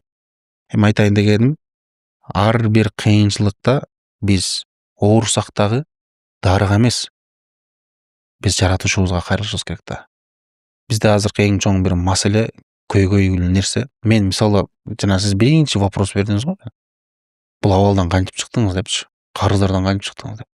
Мен Аллах менен связь үзбөдүм, вообще үзбөдүм. Үмүтүңүздү үзгөн жоксуз. Вообще үзбөдүм да. Ишендиңиз бул нерсени чыгып кетериңизди. 100гө ишенгенмин да. 100% ишенгем. Бирок мынчалык болот деп ойлогон эмесмин. Мынчалык Алла Таалага жеңил экенин. Болгон мындай да. Алла Тааладан мен бир баягы iPhone 5 эле сурап атам да. iPhone 5 эле сурап атам. Алла Таала карап коюңуз. 17 берип коюп атат да. 17 Pro Max 1 терабайт деп берип коюп атат да. Же болбосо бир тикко сурап атасың, Алла Таала нарактан бир гелик берип коюп атат да. Алла Тааланын казынасы чексиз да. Айтып атпайбы? Алла Таалага бул дүйнөнүн баардык дүйнөнү топтосоңдагы бир чиркейдин канаты шалык кадыры жок депчи. Андан караганда ушул дүйнөнүн эмеси чиркейдин канаты кадырлуулаак болуп атат да Алла Таалагачы. Барктуулаак болуп атат. Оңой нерсе экенин биз эч качан билбейбиз да. Болгону биз Алланын динине жардам берип, ал динине амал кылганды билбейбиз да. Ошого мен баардык ушул жаштарга айтат элем. Эмне кыйынчылык келген болсо, проблема келип аткан болсо, 5 убак намазды калтырбаш керек. Биринчидеги маселе. Каза кылбагыла. Каза кылып болсо да окуш керек. Окуш керек да. Лишь бы окуш керек. Галочка кесиш керек. Ихлас менен ок, сөзсүз түрүндө. Аллага Алла менен байланышты үзбөш керек. Тахажжуд сөзсүз түрүндө болуш керек да. Ошондо адам кыйынчылыктан баягы сен көр мен көр жок болот да, баягы кыйынчылыгынчы. Өтө батышып кетет. Ушул нерсени кылыш керек. Баягы биз күнөөлөрүбүздүн себебинен дуабыз кабыл болбой калат. Көптөгөн нерселер бар да. Бизге устаздарыбыз айтат да, биринчи истигфар келтир дейт да ушул учурдачы. Астагфируллах ва атубу илайхи деп көп жолу айткыла. Анткени Аллах менен сенин ортоңдогу мамилени тосуп турган бул күнөө болуп эсептелинет. Ошол күнөөгө сен тооба кылып кечирим сурамайын, ал дуаң кабыл болбойт деп атат. Көп салават айткыла дейт. Ла хавла ва ла куввата илля биллахты көп айткыла, жакшылыктардын эшиги ачылат деп атат. Айтор ушундай бир көптөгөн бир мүмкүнчүлүктөр бар, ал мүмкүнчүлүктөрдү биз пайдаланбайбыз да. Салават айт, истихбар айт, Зикир Алла кылып Таалага Алла Таала мактоо айт. Бул эме сыяктуу эле да. Мисалы Мунарбек мырза деп сизге мисалы жакшы сөз айтсам, мактасам, сизге жагат да бул нерсечи. Сиз да будан дагы жакшы бол, будан мен колумдан келет экен, мен муну кыла алат экенмин дегенден ар бир адамга мындай айтканда жагымдуу да бул нерсе болупчу. Анан мен дагы ойлойм, Алла Таалага да ушинтип биз мактоолор айтсак, зикирлерибиз берсек, зикирлерибиз тартып, кулчулук ибадатыбыз кылып, Алла Тааланы унутпасак, Алла деп айткан адам кур калбайт да, мындай айткандачы. Жүзгө жүз нерсе да бул нерсечи. Биз ошол Алла Тааланын жаратуучубузду унутуп калабыз. Менсинип коебуз. Ким нафска жагат да. Мен кылдым, анан мен кылып атам деген нерсе нафска аябай жагат да. Бирөөлөргө мактаныш үчүн аябай сонун нерсе нафска жагат. Бирок Аллах кылды деген болсок, Аллах бизди даражабызды ошол жерде элдердин арасында көтөрүп коет. Жанагы сен мактангандыгына караганда жакшыраак даражада болосуң да. Сиз могу конкурсуңуздагы эң биринчи максат, ниетиңиз туура болгон да, бул жерде көрсүзбү? Сиз деген бул нерседен мен акча таба алайын, же мен байып кетейин, же өзүмдүн бир жеке бир проблемаларды чечип алайын деген жоксуз да. Эң бисмилла дегенде эле сиз жакшы ниет койдуз да. Ошон үчүн Алла Таала бул нерсени жеңил кылып берип койду да, мындай айтканда сизгечи. Сонун кылып бүтүрүп берип койду да. Бул ниетибиздин бирден бир жакшылыгы, мындай бир жакшы тарабына билсек, кантип билсек болот, сенин ниетиң, сен тилиң менен айтып кое бересиң да дегенди мындай бир ойду же болбосо бир суроону берсеңиз, мисалычы, китептерден байкасаңыз болот да. Кереметтүү Куран менен өзүңдү дарыла. Аллахтын сөзү менен өзүңдү дарыла деп атат. Аллахтын сөзү менен, Алла менен байланыш бол, жана дуаны кыл. Алладан жардам сура. Алла шифа берет. Бул биринчи китепте. Ал эми экинчи китеп бул түгөйүңдүн жүрөгүн жаралаба. Бул баягы ажырашуу дегенди, бактылуу жашоо дегенди алдың алат да. Сен мындай бир эркек аялды урматтаса, аял эркекти урматтаган болсо, эки жаш ажырашпай, бүлөө болуп, мындай бир жашоосун улантып кеткен болсо, бул өтө эң бактылуу нерсе да, эң жакшы нерсе, жакшылыктардын жакшылыгы жакшысы да. Бири-бирин Аллахым ыраазы үчүн жакшы көрүп, урматтап, сыйлап. Бул нерсени Аллах көрүп алып сүйүнөт да, кубанат. Бул экинчи китепте. Бул баягы адамдарды агартуу да. Ал эми үчүнчү китеп бул бейишмеги сүйүнчүлөнгөн 10 сахаба. Биздин сахабаларыбыз кантип жашаган, ошол эмеси жашоо таржымалы да. Басып өткөн жолдору, кантип бул дүйнөдө туруп бейиштик болуп калды.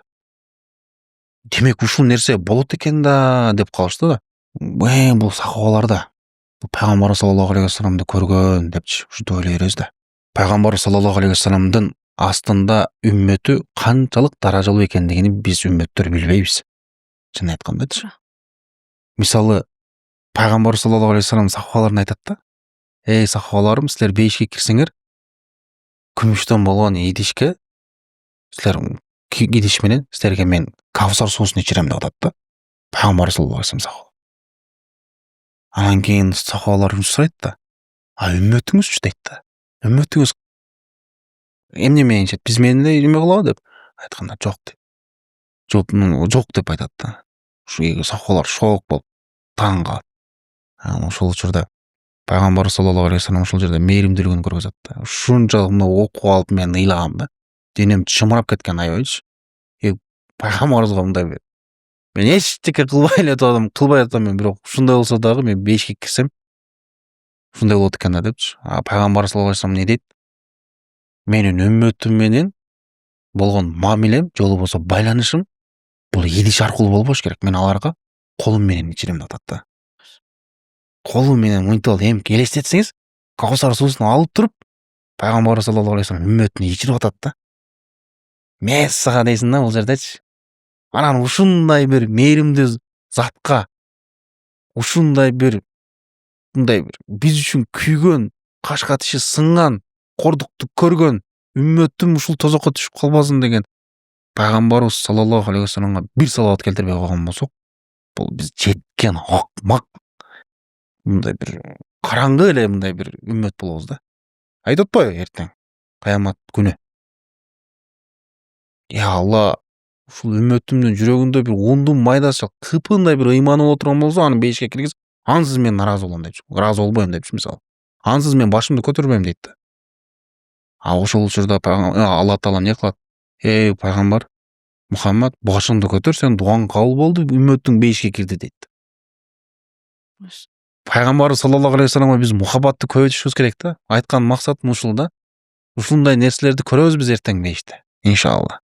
Дагы өзүңүз жашооңузда да кандай зикирлер, дуаларды дагы бат-бат колдонуп турасыз? Айтып Зикир берсеңиз. эң эле башкы зикир, эң эле башкы нерсе бул Алла менен байланыш Алладан гана болот деген эле сезим жүрөктө болуш керек.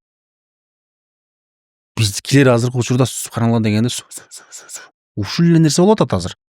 Жүрөк айтпай атат ал нерсени. Тил айтып кое берет. Тил любой нерсени айтып кое берет. Саны болуп атат, сапаты жок болуп Нейин атат. сапаты жүрөктөн айтылган бөлөк болот да. Галочка үчүн мейли кетсе кетсин.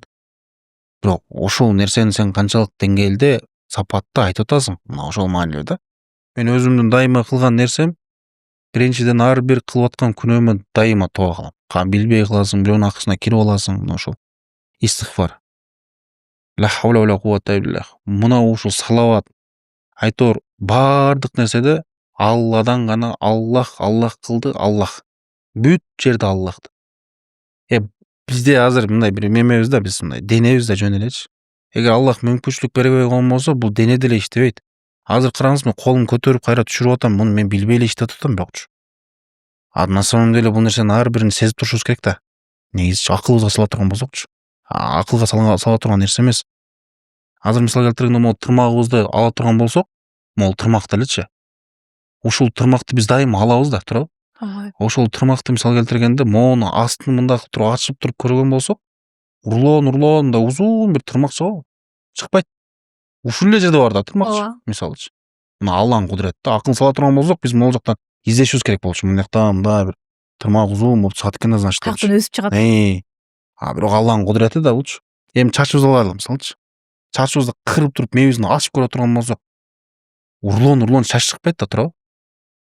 Ал жерде мээ, бир май, ушул сыяктуу нерселер, кан, ушул эле нерселер да. Урлон чач чыкпайт. Бирок Алланын өкүмү менен ушул чачтарыбыз өсүп, кыркылып, ушундай нерсе болуп атат да. Айтып, устаздарыбыз айтат го, Алланы тааныш үчүн сен узакка барбай эле кой, өзүң эле бир кара депчи. Айтайын дегеним, адам баласы ошол ар бир кылып аткан эмесинде, жашоосунда мүнөт өткөрүп атабы, секунд өткөрүп атабы, Алланы унутпаш керек. Эч убакта. Ушул эле нерсени жүрөккө киргизиш керек. Сен 1000 дуа жатта, 1000 зикир жатта мисалчы, аны сен жүрөгүң менен сезип айтпаган болсоң, анын пайдасы деле жок да. Эми устаздарыбыз айтат, жаттап ал депчи. Бир күн болсо бир күн пайдасы тиет.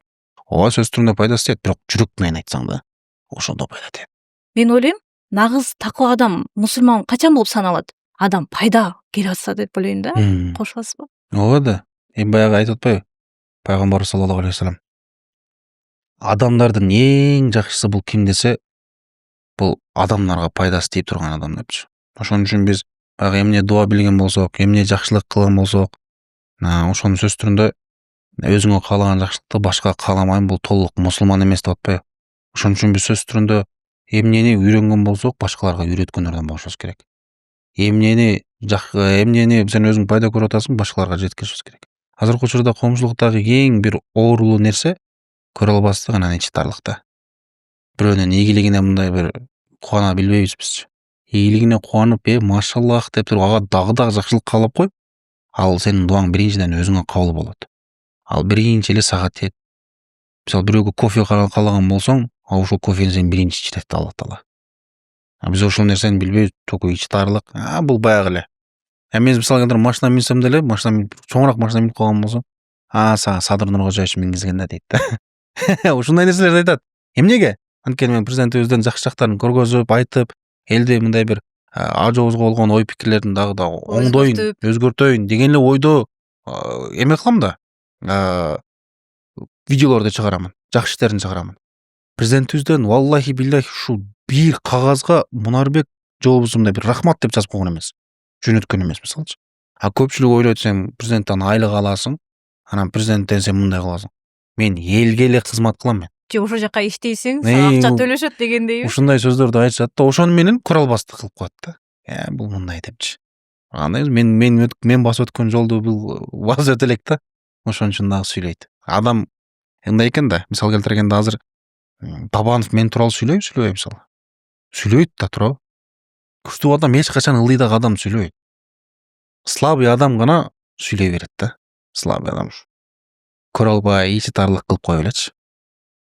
Ошон үчүн биз слабый адам болбошубуз керек, начар адам болбошубуз керек да. Ар бир мусулман бири-бирибизге жакшылык кааласак, ал нерсе таштай эле да, ыргыткан ташың айлам сага келет дегендей эле да. Акыйкат. Сөзсүз түрдө ал намазыңда дагы, зикириңде дагы, дуаңда дагы бирөө кыйналып жатабы, бирөө ооруп жатабы, бирөө жумушу жок жүрөбү, жакшылык каалап кой, ошого намазыңда дуа кылып кой. Алла Таала сөзсүз түрдө сага берет да, анткени Алла Таала ушунчалык мээримдүү да. Бар нерсеңиздерге шүгүр келтириңиздер. Шүгүр канчалык келтирген сайын Алла Таала бергенден тажабайт экен эми. Кошуласызбы мен сага? Да. Көптөгөн адамдар бактылуулук деген болсо эле сразу эле дароо эле жакшы үйүң болсо, бир машинаң болсо, акчаң болуп, бир бизнесиң болсо, ошондо сен бактылуу болуп эсептелесиң деп ойлошот да. Бардык адамдар ушул нерсени мечтать этип жашайт да. Анан Аллах берген мүмкүнчүлүк деген болсо, неамат деген болсо дагы ушул нерселерди эле эсептейт да. Өзүндөгү ден соолук менен эч качан элестетпейт да. Мисалы, сиз айтып атасыз баягы ден соолук боюнча депчи. Биз сезе билбейбиз. Сезиш керек эң башкысычы. Азыр 1, 2, 3, 4, 5 секунд өттү. 5 адам өлдү. Сен алардын катарында эмессиң. Данный момент азыр түрмөгө отуруп калды. Бир томат мененчи. Сен алардын катарында эмессиң да. Азыркы учурда бирөө операцияга кирип кетти. Бирок сен алардын катарында эмессиң. Азыркы учурда бирөө эс алып жыгылып түштү. Сен дагы анын катарында эмессиң. Азыр бирөө скорыйда кетип атат. Давлениясы көтөрүлүп мисалы. Сен алардын катарында эмессиң да. Мына биз акылга сала турган болсок, мен жөп жөнөкөй ушундай бир өзүмдүн жашоомду жашап жатам. Шүгүр Алла. Мен ошолордун катарында эмесмин. Ошолордун катарында кылбагандыгыңа шүгүр кылам мен. Азыркы учурда данный момент түрмөгө кирип кетип аткандар да бар да, түрмөдө жүргөндөр дагы бар да. Оору болуп, Индияда азыркы учурда бөйрөгүн алмаштырыш керек, боорун алмаштырыш керек, иши шишип кеткен, атына тилиң келбеген оору менен ооругандар бар. Бирок сени Алла Таала ал менен сынаган жок. Аллах Таала ал ооруну берген жок сага. Ушул нерсеге биз шүгүр кылышыбыз керек. Шүгүрдөн дагы мурун сезе билиш керек. Шүгүрдү сезе билип туруп кылышыбыз керек. Биз ал нерсени кылбайбыз да. Пайгамбарыбыз саллаллаху алейхи ва саллям эмне дейт? Силер өйдөдөгү адамдарды карап шүгүр кылбагыла дейт. Аларга карап өзүңөрдүн абалыңарды салыштырбагыла дейт. Сен ылдыйдагы адамды карап өзүңө шүгүр кыл дейт. Барга шүгүр, жокко канаат. Жок экен демек ушул болду. Сенин жашооң. Дальше аракет кылыш керек и всё. Налыбаш керек. Эч качан налыбаш керек да. Налыган күндүң уже болду да. Кантип налыш керек? Налыганда бир түрү бар да. Мен ибадат кыла албай атам, я Алла, деп да налыш керек да.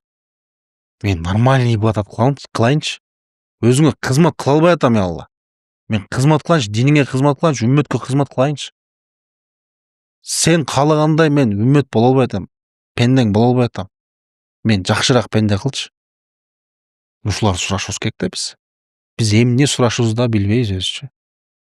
улуу неаматтарды өзүбүздөн карашыбыз керекпиз. Акыркы жолу качан ыйладыңыз эле, бир эмне себептен? Мен күндө эле ыйлайм. Мен күндө эле ыйлайм. Ыйлаган учур мен көбүнчөсү кечинде болот, анан жалгыздыкта болот. Ушул учурда гана уже башталат да менде, сразу эле башталат ал нерсе. Эмнеге башталат? Шүгүр айтуу менен гана эле. Налыш жок. Эч качан налыш жок. Жашоо мисал келтиргенде ушунчалык деңгээлге кыйынчылык менен ушул темпке мисалы эгерде мен жакшы жашоодо жашап, раза комфортто жашап туруп, анан ушул 27 жашыма келип туруп, раза кыйынчылыкка келип калган болсом, өтө чоң бир сыноо берип калган болсо, мен балким алкаш, же бомж, же болбосо кандайдыр бир деңгээлде бир начар адам болуп калышым бул толук мүмкүн да. Ошон үчүн дагы Алла эртерээк сыноо бергениңе шүгүр кылам дейм да. Мурун эле ушу жаштыгымды ушу сыноо менен өткөргөнүңө шүгүр кылам дейм да. Кыйынчылык менен өткөрүп койгондугуңа шүгүр кылам дейм да. Анан ошолорду эстеп алып туруп анан Алла мага көз берипсиң го. Көзүмө мен тонук көрүп атам. Кулак вообще сонугат. Сонун кулак бергенсиң. Чырай бергенсиң. Бой бергенсиң, бир укмуш. Ден соолук бергенсиң. Мына машинаны берип койгонсуң Алла. Бийик машина, элдикинен да башкача машина бергенсиң. Ата энени берип койгонсуң. Бир туугандарды берип койгонсуң. Туугандарды берип койгонсуң. Үйдү бердиң. Мен сен үчүн не кылдым Алла дейсиң да. Мен не кылдым ушулар үчүн мен? Намазыңды бир нормально окубайсың. Бир динге нормально бир кызмат кыла албайсың. Бирок ошондой болсо дагы Алла Таала ушул нерселерди берип атат. Бир нерсеге биз кээ бир учурларда шүгүрсүздүк кылып коебуз да. Кайдыгерлик кылып коебуз. Ошолорду ар бир эле нерсени биз детально алып туруп эле шүгүр кыла турган болсок, Аллах бизге көбөйтүп берет. Эми мен баягы эмени мындай бир байлыкты сураш үчүн, же болбосо бир байлыгыңарды көбөйтүш үчүн деп мындай бир айтпай атам мен бул нерсеничи. Жашоодо $1,000,000 акчаң болуп, мисалы, бүт нерсең бир комфортно болуп туруп, бирок жан дүйнөңдө, жүрөгүңдө тынчтык болбосо, анын баардыгы жокко эсе да. Керек эмес нерсе да. Болгону мен адамдарга баягы шүгүр кылсаңар, Алланы эстеген болсоңор, Аллахтан гана болот деген нерсени жүрөккө алып келген болсоңор, жашооңордо тынчтык пайда болот кадимгидей. Оңолот. Бактылуулукту сен өзүң сезе билбесең, сага бактылуулукту бирөө алып келип койгон болсо, аны менен сен бактылуу боло албайсың эч качан. Ошон үчүн биз өзүбүздөгү нерсени, ичибиздеги эле нерсени сезип туруп анан бактылуу болсок, ошондо биз бактылуулуктун даамын сезебиз. Анан бирөө алып келген бактылуулук менен эч качан биз бактылуу боло албайбыз. Азыр дагы бир басым бере турган нерсе бул биздин азыркы учурда аял затка боло турган мамиле. Мисалы, күйөө жактан сабап, кол көтөрүп, орой мамиле кылып, туура эмес кылып атканына кандай карайсыз? Бул өзү туурабы? Өзү кандай болуш керек? Күйөө аялына кандай мамиле кылыш керек? Мындай да. Ушул нерсени мен көптөн бери күтүп жүргөн элем негизи келипчи. Мамиле боюнчачы. Мен эми үйлөнгөн эмесмин. Бирок мен туура эмес нерсени билем. Ката нерсени билем. Ката нерсени айтканга мен акылуумун. Аял күйөөсү сөзсүз түрүндө мен биринчи эле мен мисалы данный момент мен өзүм үйлөнгөн боло турган болсом, өзүмдүн жашоомду мен жубайыма көндүргөнгө аракет кылам. Болушунча анын мындай бир бактылуу, анан комфортно жашоодо жашоосун мен түзгөнгө аракет кылам.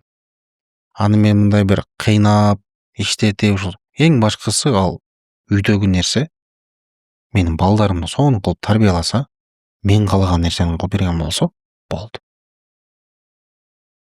Эми баягы ызы чуу сөз түрүндө болушу мүмкүн, бирок болдурбаса да болот. Мисал келтиргенде өткөндө досубуздан уктук, Дастан деген. Дастан медиа деп чыгат. Ошонун баягы жумшактыгы, анан кулк мүнөзү аябай сонун да, негизичи. Любой жерде андай кырсайып жүрө берет. Анан жамааттан балдар сурайт да, сиздер үйлөнгөнсүңөр дейт. Ушасыңарчы дедиле дейт да. Жок дейт. Казан аяк кагышпай болчу. Вообще болбойт. Эгер ушундай нерсе боло турган болсо, дароо мен үйдөн чыгып кетем дейт да. Зачем кереги бар эми ал? создавать этип узун нерсе кылыпчы. Ал вообще урушпайт экен да. Валлахи дечи деп ишенбей калдык биз. Валлахи дечи. Валлахи. Мына урушпаган үй бүлө бар да. Кылса болот негизи келипчи. Биз өзүбүздүн жашообузга өзүбүз проблеманы алып келебиз дагы анан ошону менен алек болуп, анан ажырашып, же болбосо урушуп татышып, бактысыз жашап жүрө беребиз. Анан бир маселе да. Кандай мамиле деп айтып калдыңыз. Мен айта турган нерсе, кебирки аялдар, кебир кыздар, мисалы мен айтып калат экен да. Досторомдон угуп калдым. Мисалы мен өзүмдө мен эч качан идеалды мен билбейт алар просто. Эркек деген ушундай болсо, красавчик. Ушундай бир кызмат кылат.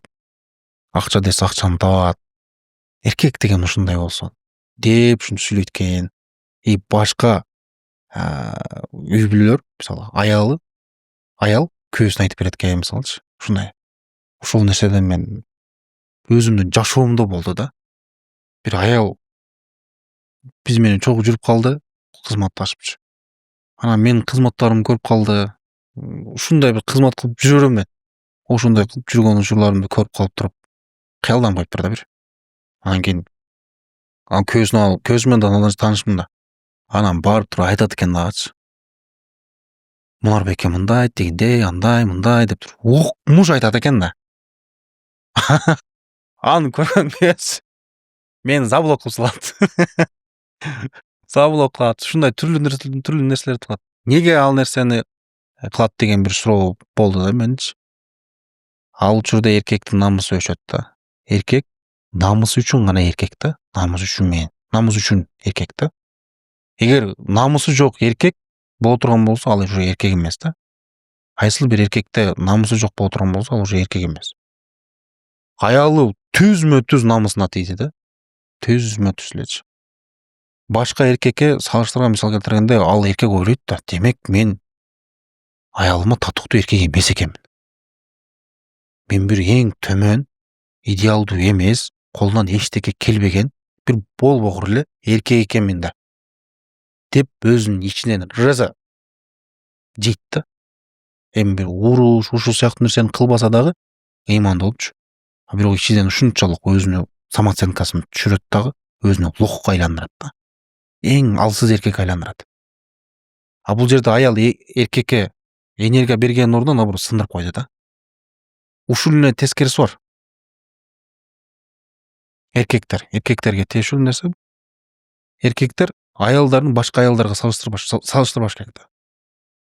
Тигин аял мындай нерселерди кылат, акча таап атат, үйдө ушундай нерселерди кылып атат, балаларын укмуш тарбиялайт экен деп вообще айтпаш керек. Мен ушул нерсени вообще колдобоймун да. Бири-бирини салыштыруу. Ата-энелердин арасында да бар.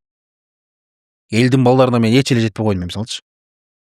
Бирок башка ата-энелер үчүн мен элдин баласымын да. Ушундай экенбиз да.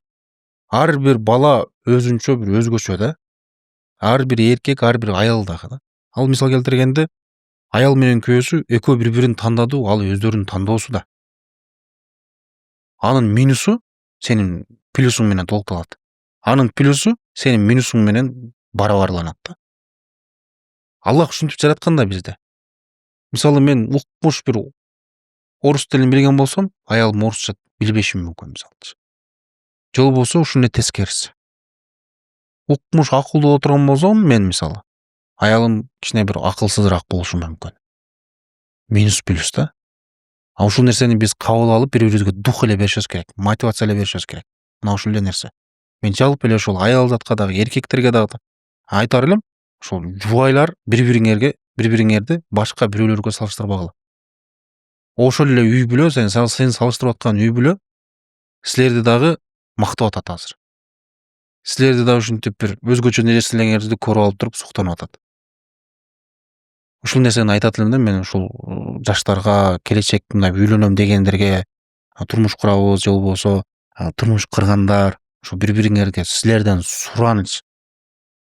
Аялыңарды башка аялдарга салыштырбагыла, күйөөңөрдү башка эркектерге эч качан салыштырбагыла. Аялдын дагы намысы бар, эркектин дагы намысы бар. Ал намыс уже ылдыйга түшкөн болсо, самооценка дагы кошо түшөт. Ал уже адам өзүн жоготот. Анан уже баягы депрессия, стресс, ажырашуу, урушуу, талашуу деген нерселер болот. Анан кийин биздин эң таанымал макалыбыз бар. Бар ошону алып ал, же болбосо бар ошого тийип ал дегенчи. ооба. Ушул сөздү айтабыз анан акырындачы. Ошондо анан бири-бирибизди урматтабай, сыйлабай, анан бактысыз жашоодо жашап калабыз. Сиз үчүн сүйүү эң маанилүү нерсеби? Конечно, мен сүймөй сайын эч качан үйлөнбөйм.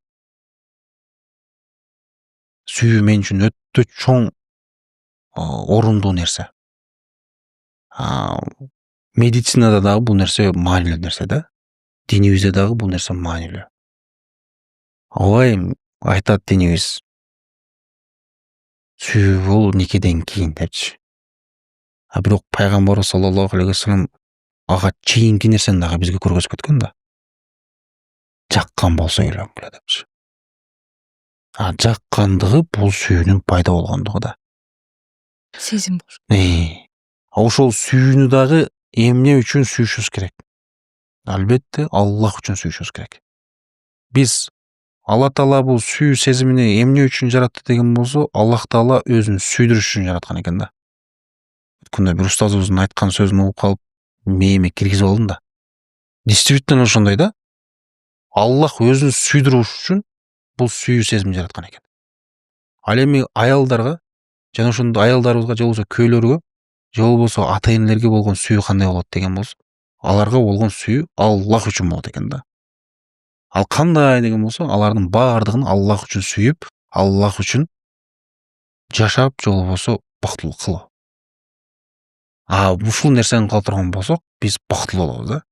Менде дагы принцип мына ушундай. Мен эгерде сүйсөм, Алла үчүн сүйөм. Алла үчүн сүйүлгөн нерсе ал түбөлүк болот биринчиден. Экинчиден кыянат болбойт да. Ушул сүйүү мен үчүн орундуу нерсе. Эмне үчүн бүгүн көп убакта кыргыз эркектерибиз башка улуттарга үйлөнүп жатат? Кече эле айтып чыктым эле бул нерсеничи. Мен сараңдык деп эле эсептейм бул нерсеничи. Бул патриоттуулугу жок деп эсептейм бул эркектердичи. Булар намысу жок деп эле эркектер деп эсептейм мен. Динибиз бирок мындай дебейт. Мен патриотчулуктун сезими менен айтып атам. Ал эми акылга жана динге сала турган болсок, бул нерселердин баардыгы туура. Бир адамды, мына биз Африкадан келди, бир адамды динге келтирип койду, ислам динин кабыл алдырып койду. Машаллах дейсиң, бактылуу болсун дейсиң. Бирок деген маселе ага чейинки маселе да. Улуттун жоголуусу бар да бул жердечи. Ар бир мисал пайгамбар саллаллаху алейхи ва саллям деле патриот болгон да. Мекенини сүйгөн. Мисалчы. Мекен үчүн күрөшкөн мисалы. Дин үчүн күрөшкөн, мекенди куткарып калайын деп неме кылган мисалчы. Жер менен. Бирок мындай бир мен мисал келтиргенде өзүм үчүн эле жооп берейинчи, башка үчүн жооп бербей эле коеюн. Ушул жерде дагы мындай бир адамдар жаман көрүшүм, айрыкча эркектер жаман көрүшү мүмкүн мисалы. Мен эч качан мисал даже жада калса кошуна өлкөлөрдө мисалы өзбек, казак бир элебиз да мисалчы. Лицобуз эле, анан табитибиз дагы бирдей эле. Тамак аш, менталитет, культурабыз эле окшошуп кетет. Бирок ошондой болсо дагы ал кыздарга мисал мен мисал казак болобу, өзбек болобу үйлөнбөйм да мен. Үйлөнгүм келбейт дагы. И жакпайт дагы мисалчы. Мына жубайлык боюнча айтып атам да мисалчы. Мен эмне үчүн дегенде мен каным таза болуп кетиш керек да. Нукура кыргыз болуп кетиш керек. Уже бул баягы улуттун жоголуусуна акырындык менен биз неме кылып барып миттисиңби деген пайда боло баштайт да. Өзгөрүп кете берет. Эртең бийликке бара албайт мисалы. Бунун улуту башкача депчи. Кыскасын айтканда бул нерсе бүгүнкү жашооңо дагы эртеңки келечегиңе дагы зыян эле болот. Конкретно элечи. Элестет Кытайга бир үйлөнүп алган болсоң мисалчы. Учур келди, бала чоңойду, 30га чыкты, тажрыйбалуу болду. Анан бийликке барайын деген болсо, эл колдобойт. Неге десе, бул Кытай дейт да. Ошо келип калат. Ошондой нерсеси дагы бар да. Сонун биздин да маек аягына келип чыкты. Келгениңиз үчүн Алла ыраазы болсун. Амин. Биздин маегибиз аябай сонун өттү, кызыктуу өттү, пайдалуу да болду. биздин көрөрмандарыбызга дагы бул нерсе жетти деп ойлоймун. Сиздин дагы көбү Инстаграмдын аркасынан билет да. Азыр маегибиз чыккандан кийин дагы сиздин оюңузду, сиздин жашоого болгон көз карашыңызды көрүп, өздөрүнө дагы пайда алып, ошол нерсени жашоосунда колдонот деп ойлоймун. Келип келген үчүн чоң рахмат, Алла ыраазы болсун. Биздин көрөрмандарга дагы биздин коногубуз белек алып келген, ошону көрсөтүп коеюн азыр. Биздин Мунарбек мырзабыздын коногубуздан биздин көрөрмандарга көрсөтүп коеюн. Мынакей массажер, мынакей. Бул пайдалуу, керектүү нерсе экен, аябай. Сонун экен, баардык эмеси менен бар экен, насадкалары менен, кандай кимге кандай жакса, ошондой колдонсо болот экен. Аябай сонун экен. Караңыздарчы. Бир көрсөтүп мактап коеюн. Караңызчы, аябай керемет. Абдан сонун. Мындай ден соолукка пайда келтирген нерсе экен. Бул массажерду биз көрөрмандар арасында ойнотобуз.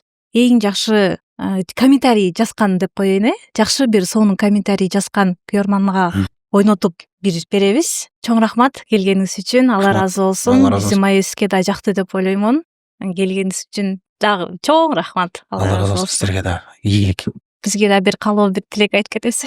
Болду иншалла. Бул жака негизи келип каналдардан чакырат көбү, ушундай бир жерлерлер чакырып калат, бирок көпчүлүк учурда отказ болуп калат. Эмне себептен дегенде, ар бир мындай бир пайдалуу жерде болсоң жакшыраак да. Анан маекти бир катар карап чыктым.